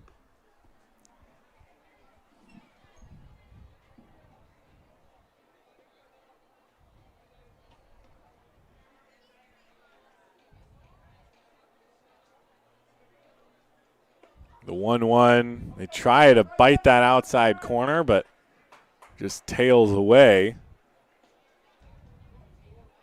So 2 balls and 1 strike for Noah Pawlowski.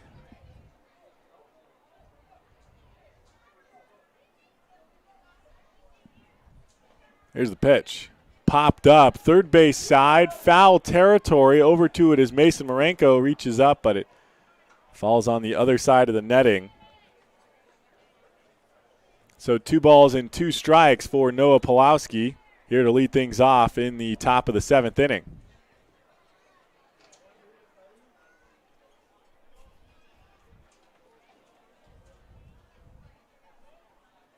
Todd and Chabot set. And here's the 2-2. Breaking ball outside, stays outside. Full count for Pawlowski. Todd and Chabot, slightly unorthodox when he comes set, leaning back. Grounder right back up the middle, hits off his ankle. He's to it, throws to first, and Noah Pawlowski grounds out to Julian Todd and Chabot, who's hopping out at second base now. Now that the play's over, he gets to feel the pain of that one.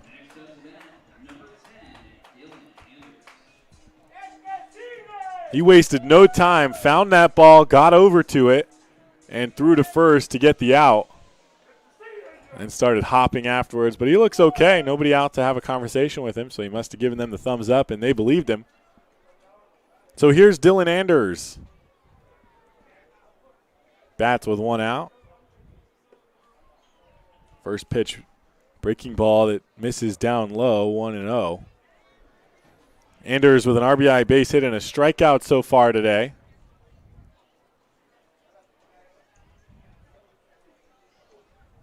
Todd and Chabot, the 1-0 pitch. Misses low and inside, and it's 2-0. As I was saying, Todd and Chabot, a little more of a closed stance as he comes set. Shoulders turned away from home plate, and then also leaning back as he starts his delivery. The 2-0, that one catches the outside corner, and it's 2 balls and 1 strike.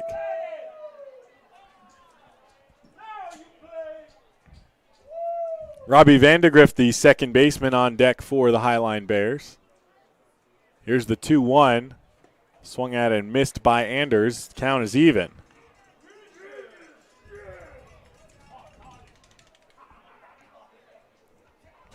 Highline Bears scored 2 runs in the top of the 2nd off Dylan Bishop. Really the only blemish against him in his outing. Great 5 innings out of Bishop. Here's the 2-2. Misses in the dirt, and the count is full.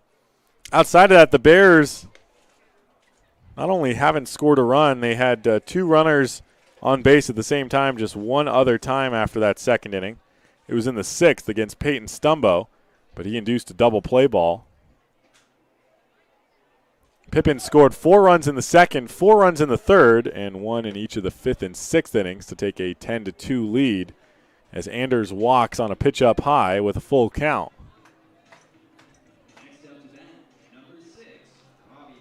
So Robbie Vandegrift will bat with Dylan Anders on first base and 1 out. The Bears down by 8 here in the top of the 7th. Todd and Chabot looks over to first and now checks in for the sign. Another quick glance and comes set. Here's the first pitch to Vandegrift, taken on the outside half of the plate for a called strike.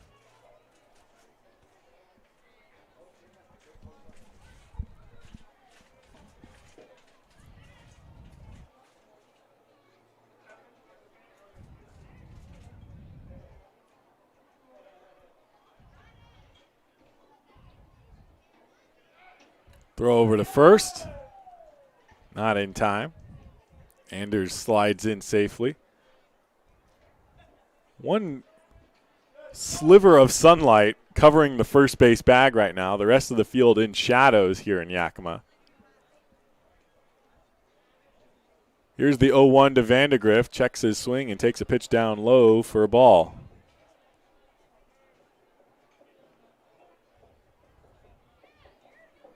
So 1 ball and 1 strike for Vandegrift. Couple of ground outs for him today. One of them did drive in a run. Swing and a miss, and it's 1 ball and 2 strikes.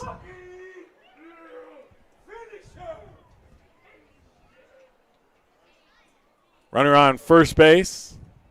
Anders, who walked with a full count. 1 out here in the top of the 7th inning. Julian Todd and Chabot in his first inning of work. Third pitcher the Pippins have used here tonight. Here's the 1-2. Swung on and missed. Vandegrift strikes out swinging for out number 2. And here's Ryan Oka. Pinch hit in the 5th. Came in to play shortstop for Devin Carter. Had an error in the bottom of the 6th inning that allowed that inning to continue. Pippins would go on to load the bases before Austin Plante brought in a run on a fielder's choice.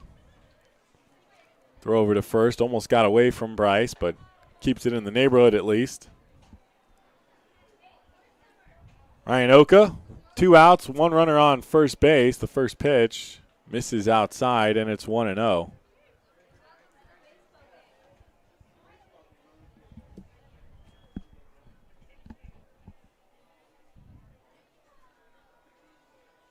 The 1-0 pitch to Oka. That one misses down low.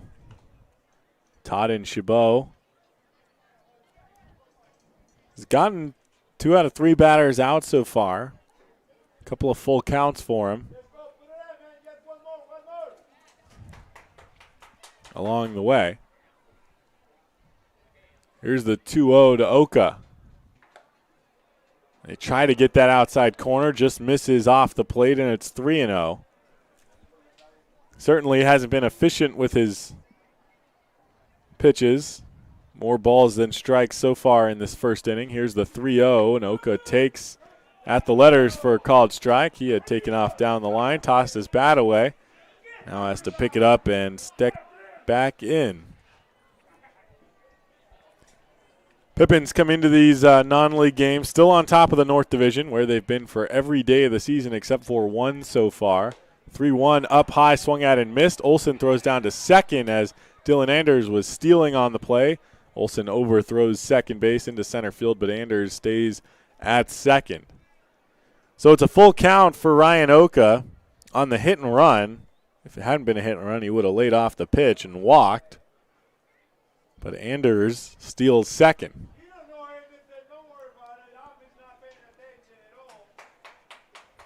I think Crust Angel was having a conversation with Eric Swift about Oka potentially interfering with that throw.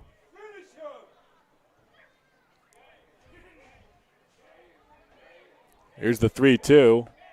Down low, and Oka walks.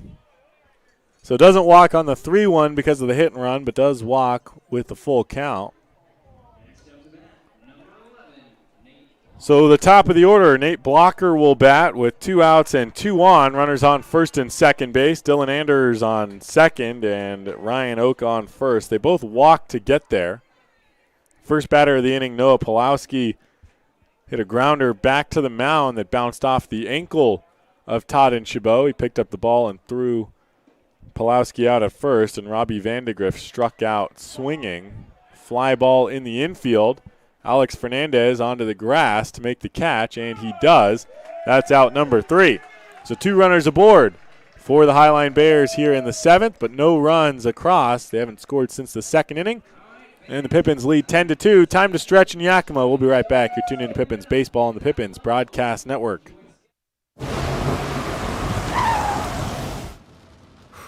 Sure glad we went to Les Schwab.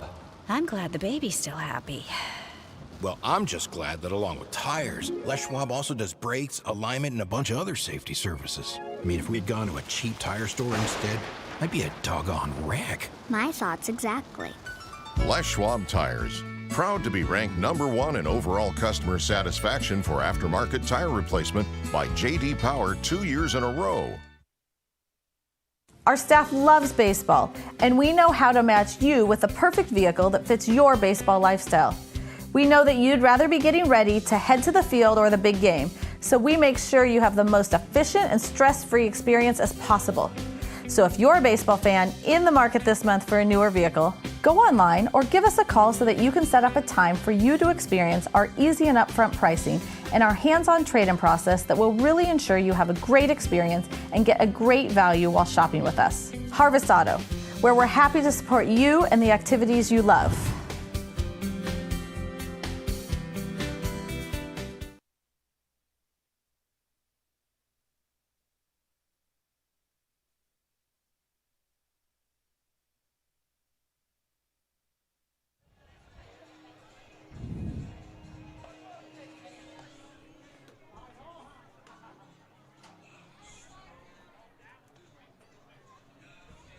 Welcome back for the bottom of the seventh inning. Trey Hunt will take over on the mound. Trey Hunt, who started at first base. So Kyle Casperson moves to first base. Behind the plate is Dylan Anders. Just musical chairs here. Anders had started at third base. See if I can see the number of the player currently at third base.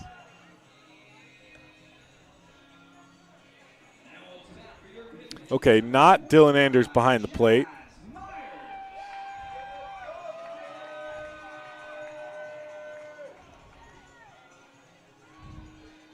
But I couldn't really tell you who is behind the plate. It looks like a 10. It could be a 16, but that's Ronnie Moss.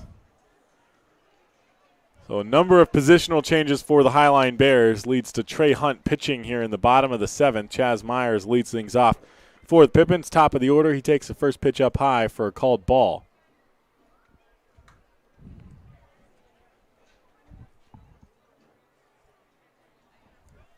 The 1-0, well hit by Myers. Pulowski back and makes the catch out in left field. On the line drive by Chaz Myers. That'll bring Bryce Martin Grudzelanek to the plate. We'll take you back to his game last night. He had an RBI double in the bottom of the first inning last night. Then was on first base on a pickoff attempt that got away from the first baseman. He ends up going all the way from first to third base, ended up scoring that inning on a wild pitch. He also had reached first by getting hit by a pitch. Just shows his versatility, able to get things done with the bat, able to move consistently on the base paths with confidence. Lines one into right, and this one caught by the right fielder Tyler Black, so Bryce is out number 2.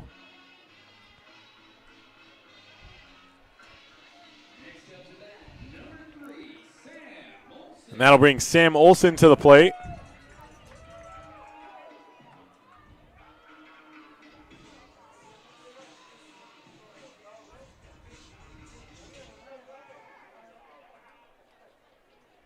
Olson with 2 doubles tonight. He's 2 for 4.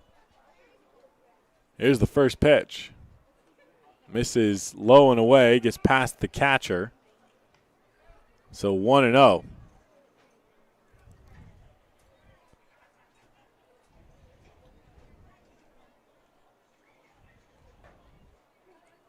The 1-0 pitch to Olson. He takes on the outside half of the plate for a called strike. 1 ball and 1 strike. Mentioned the catcher not able to identify here right now. Looks like he's wearing number 10, but number 10 is at third base. Grounder up the middle. Ryan Oka to it, throws over to first, and Sam Olson grounds out. A 3-up, 3-down inning for the Pippins here in the bottom of the 7th. We head into the 8th. Pippins leading 10-2. We'll be right back. You're tuned into Pippins Baseball on the Pippins Broadcast Network. Stay connected and let Perry Technical Institute provide you with essential skills to take your career to the next level. Perry Tech offers 14 specialized programs, from instrumentation and industrial automation to medical technologies, agricultural and diesel equipment technology, and professional truck driving. In as little as 5 weeks, you could be on your way to a new rewarding career. Call Perry Technical Institute today at 509-453-0374 or visit perrytech.edu. What has not traveling this last year really cost us? How about our peace of mind? It's time for a change of pace. Time to put aside the stress of the last year and get a new perspective with Fly YKM. Take back the time you lost and save time for what really matters. It's time for Fly YKM. Fly faster. Fly safer. Visit flyykm.com and connect to over 88 cities today.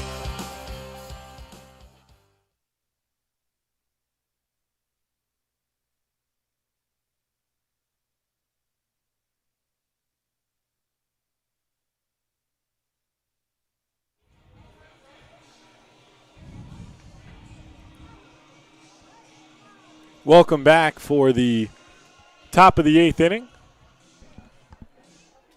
Julian Todd and Chabot will indeed pitch a second inning of relief. We'll see if they ask him to go a third as well. There are a few players up and standing around in the bullpen down in left field for the Pippins, but they could just be making some conversation with the fans down in lefties. See that every once in a while, especially in these non-league games. Pippins up 10-2.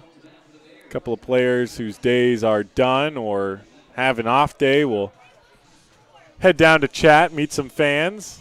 Always a fun time down there in lefties. For the Highline Bears here in the top of the 8th, Jake Angelico will lead things off, followed by Trey Hunt and Tyler Black. It's 2, 3, and 4 in the lineup for the Bears. Todd and Chabot, first pitch. In there at the knees for a called strike on the breaking ball. Today's 8th inning is brought to you by Yakima Pediatric Dentistry, located at 3909 Creekside Loop in Yakima. Yakima Pediatric Dentistry offers specialized care for infants, kids, and teens in a safe, fun environment for children as they begin their lifetime journey to maintaining a healthy smile. Plenty to smile about for the Pippins as they're up by 8. Won last night 15-5, a 10-run margin of win last night. 1-1 count for Jake Angelico. Todd and Chabot come set. Here's the pitch. Bouncer, first base side. Bryce Martin Grudzelanek will pick it up, wave off Todd and Chabot, and step on the bag for the first out. So that'll bring Trey Hunt, who just got done pitching the bottom of the 7th inning for the Highline Bears. Started the game at first base and then moved to pitcher.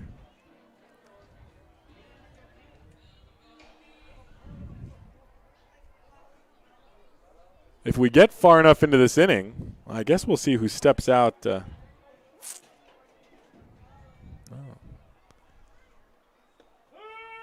First pitch misses down low to Hunt. I was hoping that when Casperson's spot in the lineup was on deck, we'd see who they sent out as his replacement, as who would be the catcher. But Casperson's still in the game. He moved to first base. Pitch looked like it caught the outside corner, but called a ball, and it's 2-0 for Trey Hunt. Right-hander for the Bears.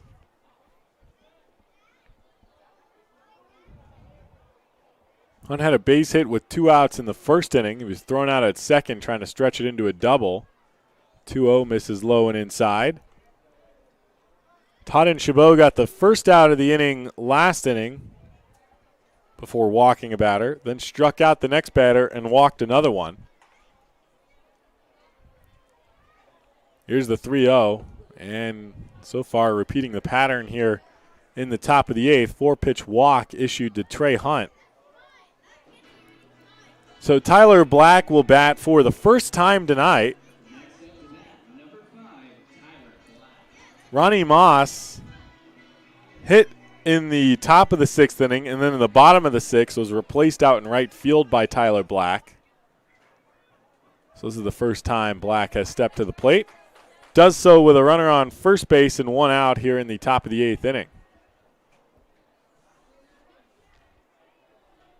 First pitch misses outside.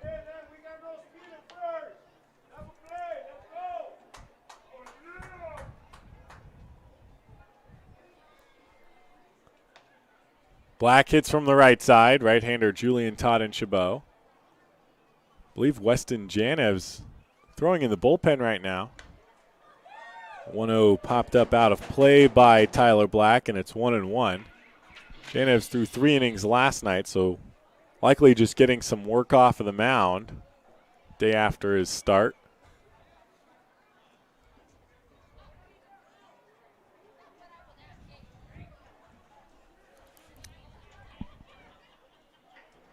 Here's the 1-1 to Black.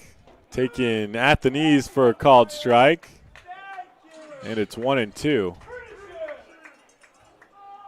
Looking down at the bullpen and wondering whether it's Janev's or actually Brock Melenda, who caught last night for the Pippins. 28 and 29 look very similar from this distance. The 1-2 hit high into center field. Chase Graves a few steps back. Now comes in as he makes the catch for out number 2. Trey Hunt was halfway between first and second. He heads back to first. 2 outs in the top of the eighth inning. Here's Kyle Casperson.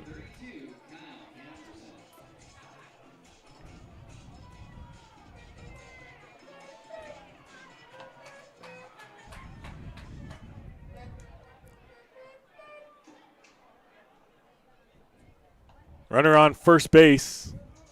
The first pitch to Casperson, taken at the knees for a called strike.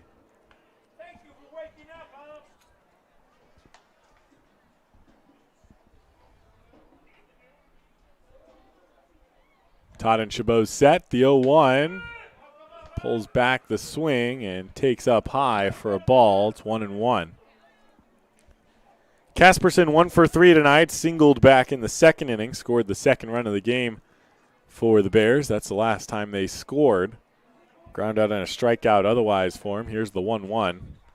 Takes inside for a strike. 1 ball and 2 strikes.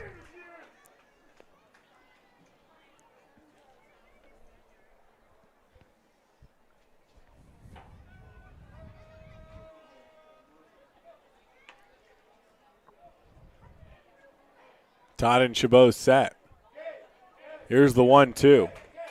Tried to hold back his swing. He did not. Kyle Casperson strikes out swinging to end the eighth. First batter grounds out. A walk issued, but then a fly out and a strikeout gets Julian Todd and Chabot through his second inning of work. Without a run, we head to the bottom of the eighth. Pippins lead 10-2. Last chance to add to the lead before the ninth. You're tuned into Pippins Baseball on the Pippins Broadcast Network.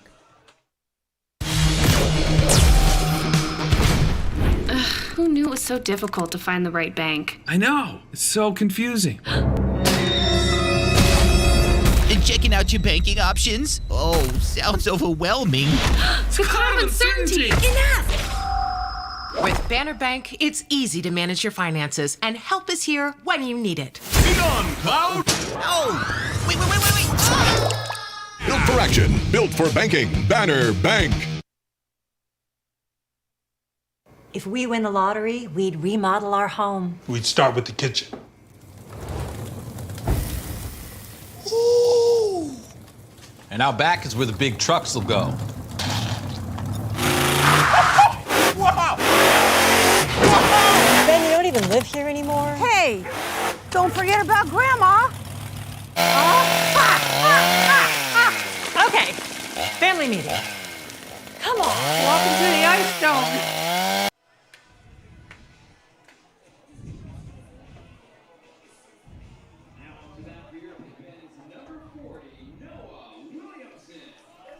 Welcome back for the bottom of the 8th inning. 4, 5, and 6. Noah Williamson, Mason Marenko, and Willie Lajoie leading things off for the Yakima Valley Pippins, who lead 10-2 here in the bottom of the 8th. Trey Hunt out for a second inning of work. First pitch delivered on the outside corner for a called strike. Hunt will do well to work away from Noah Williamson.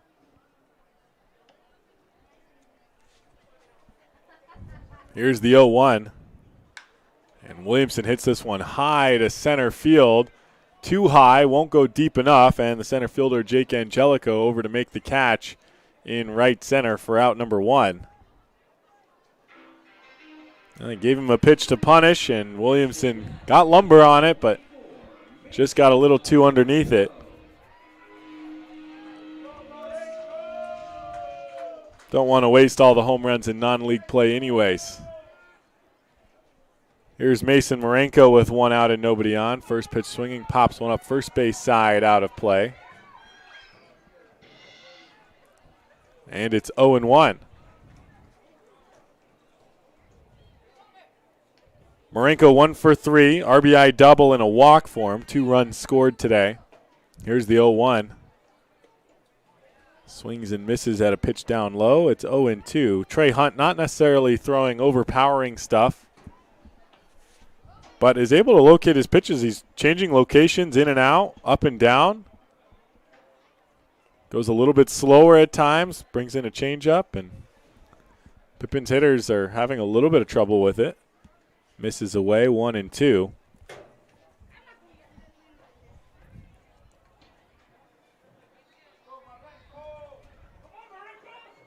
Hunt, the 1-2. Grounded back up the middle. That's going to get through for a base hit. Mason Marenko with his second hit of the night. With one out in the bottom of the 8th, that will bring Willie Lajoie to the plate. Lajoie, 1 for 4 tonight. Scored a run on a single, or after singling with 2 outs in the second inning. Had an RBI ground out in the 3rd. Line out and reached on an error in the 6th. Takes the first pitch up high for a ball. 1-0 count for the DH tonight, Lajoie. A 1-0 pitch. Misses low and away, and it's 2-0.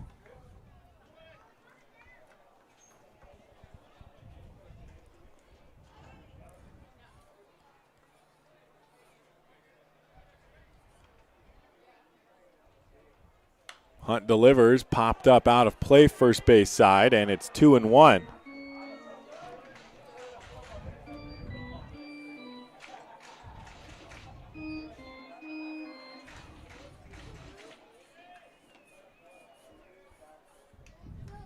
Hunt with the 2-1.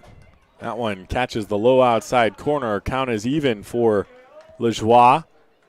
Pippins leading 10-2 here in the bottom of the 8th inning. Second game of a non-league 3-game series against these Highline Bears out of the Pacific International League. Here's the 2-2. Bounces outside, and it's 3-2.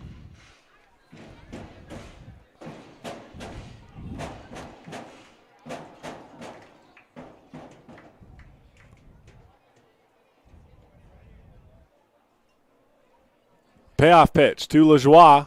Misses down low. He walks with a full count. That will bring Chase Graves to the plate. Graves had quite the night last night. We'll take you back to last night. Bottom of the first inning, had a 2-run single. Start the scoring for the Pippins. Or actually continue the scoring for the Pippins. And then in the bottom of the 4th, shows off his legs. Delayed steal from him. One hop with the left-hander at the plate. Takes off for second, ends up stealing that base. Can do it with the bat, can do it with his legs. Looks to add to the Pippins' 8-run lead here in the bottom of the 8th. He took the first pitch up high for a called ball, and it's 1-0. Runners on first and second with one out. Another pitch up high. 2 balls and no strikes for Graves.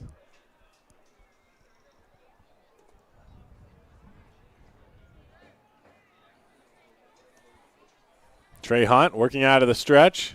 Looks back to second a few times. Here's the 2-0. Graves takes just above the knees for a called strike. About thigh level.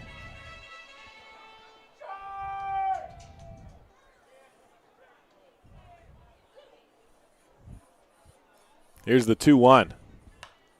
Popped up. Catcher can't find it, but that's okay because it'll fall in the grandstands out of play. Looks like it bounced off the bleachers and ended up leaving the grandstands, going behind them towards the parking lot. 2 balls and 2 strikes for Chase Graves. Pitch lined into center, right at Jake Angelico. Takes a couple steps back and makes the catch for out number 2. That'll bring Austin Plante to the plate.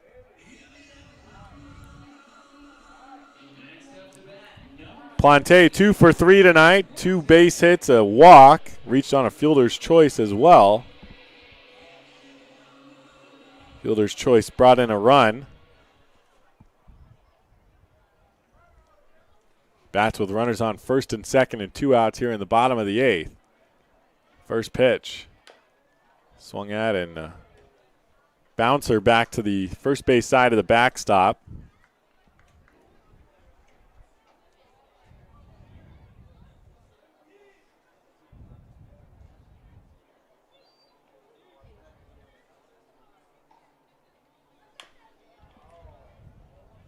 Fouls that one off of his own foot, it looks like, as it dribbles down the first base line foul.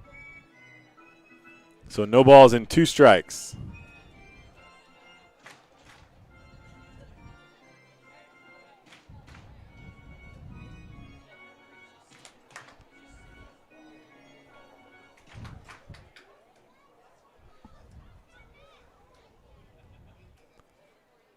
Trey Hunt trying to finish off his second inning of work, set the Pippins down in order in the 7th inning here in the 8th. Gets out of it after allowing 2 runners on a single and a walk. Gets a line out and a strikeout to finish off the bottom of the 8th. Pippins do not add to their lead. They'll take a 10-2 lead into the top of the 9th. New pitcher for the Pippins. We'll have that for you in just a moment. You're tuned into Pippins Baseball on the Pippins Broadcast Network. Be an energy efficiency hero. Install high-efficiency natural gas equipment, and you can be just like Cascade's most energy-efficient player of the game. Match his ERA of $710. Put some runs on the board by upgrading your furnace, improving your home's insulation, and switching to a condensing tankless water heater. Cascade's bench is deep with both residential and commercial incentives. Check them out at our website or give us a call and be an energy efficiency player of the game. What's worse than standing in line at concessions? Now you can satisfy your appetite while remaining in your seat. With the mobile app Fan Food, you simply select Express Pickup and order your food. It is that simple. You deserve a VIP experience. Download Fan Food today.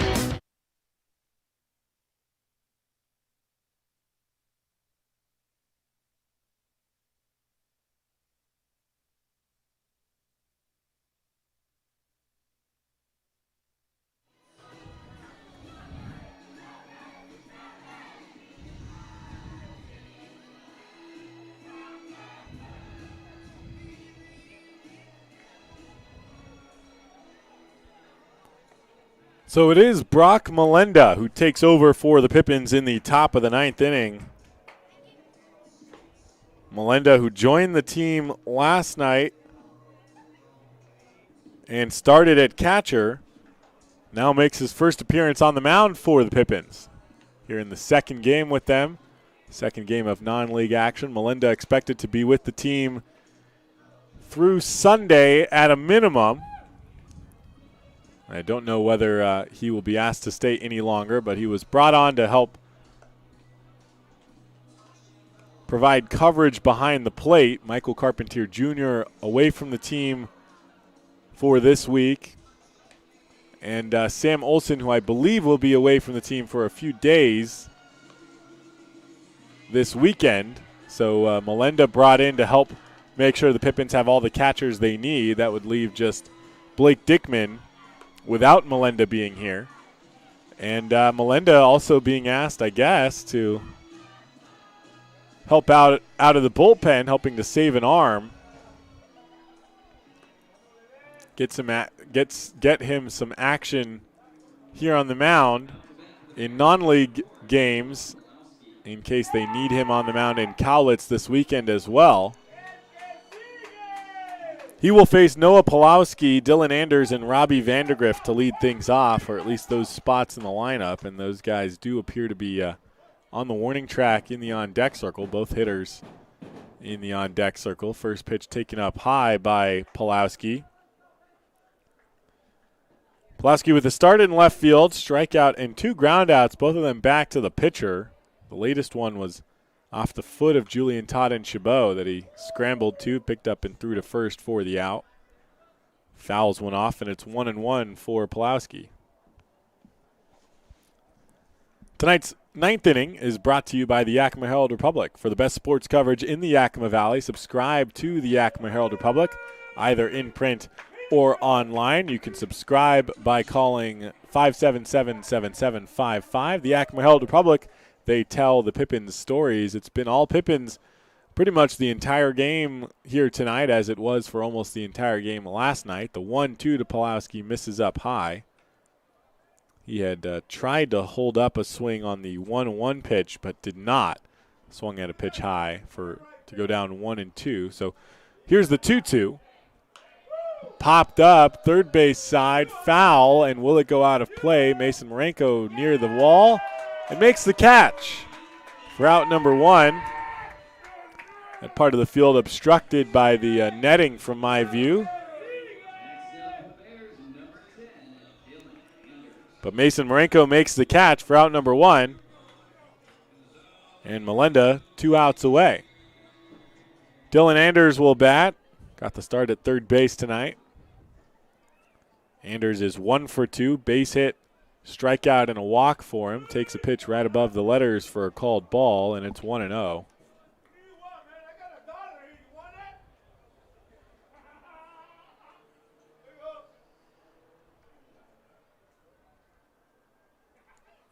The 1-0, that one catches the inside corner, and it's 1 ball and 1 strike. Vandegrift on deck for the Bears. 0 for 3, a couple of groundouts and a strikeout. This one, grounder up the middle, will get through to center field, and Dylan Anders on with a base hit with 1 out here in the top of the 9th, trying to get some offense going for the Bears. Second hit of the night for Anders.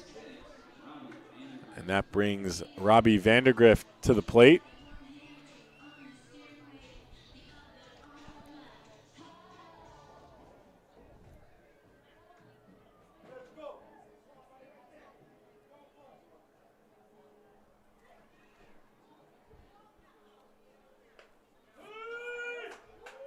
First pitch taken at the knees for a called strike. Vandegrift, as I said. RBI ground out in the second inning. And a ground out in the 5th as well. Struck out in the 7th off of Julian Todd and Chabot. Takes a pitch up high and inside, 1-1. Vandegrift playing second base tonight. Got the start, has been in the game the entire way so far. Dylan Anders leads off of first base after singling with 1 out here in the top of the 9th inning. The 1-1 pitch. Misses just up high, and it's 2-1. Jaron Larson in the on-deck circle would be the third batter to hit in the 9th spot in the order for the Highline Bears, if we get to that spot. Here's the 2-1. That one misses up high, and it's 3-1. Brock Melenda got a fly out to start his inning, gives up a base hit, and now is behind Robbie Vandegrift, 3-1.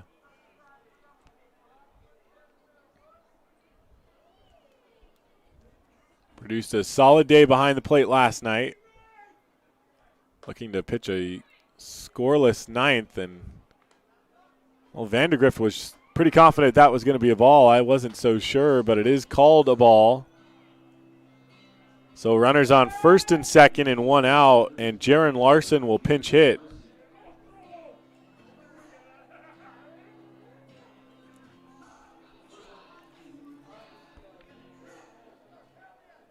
Larson started last night.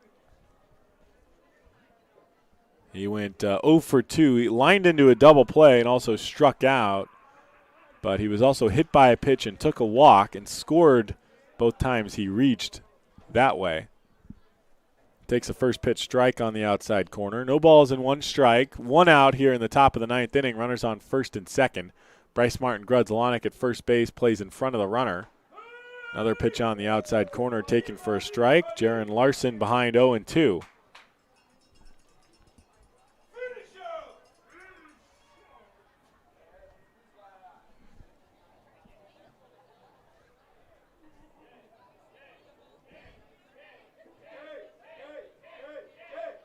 The 0-2 bounces over the glove of Melenda, but Chaz Myers is there, steps on second base, and throws over to first.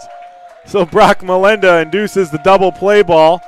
A scoreless ninth inning. The Highline Bears scored 2 runs in the second, and that's all they can put together. The Pippins with 4 runs in the second, 4 runs in the third, a run in the fifth, and 1 more in the sixth. Give them a 10-2 victory in game number 2. They've won the series, looking for their 3rd series sweep. They swept the Ridgefield Raptors at home and then swept the Cascade Collegiate League's showcase team in a 3-game series at home, looking for the 3-game sweep against the Highline Bears tomorrow night, 6:35 p.m. It will be a Thirsty Thursday with discounts on beverages through the 7th inning. We hope to see you there at the ballpark. If not, I've been Curses Auto Jr., and I hope that you'll be tuning in tomorrow night.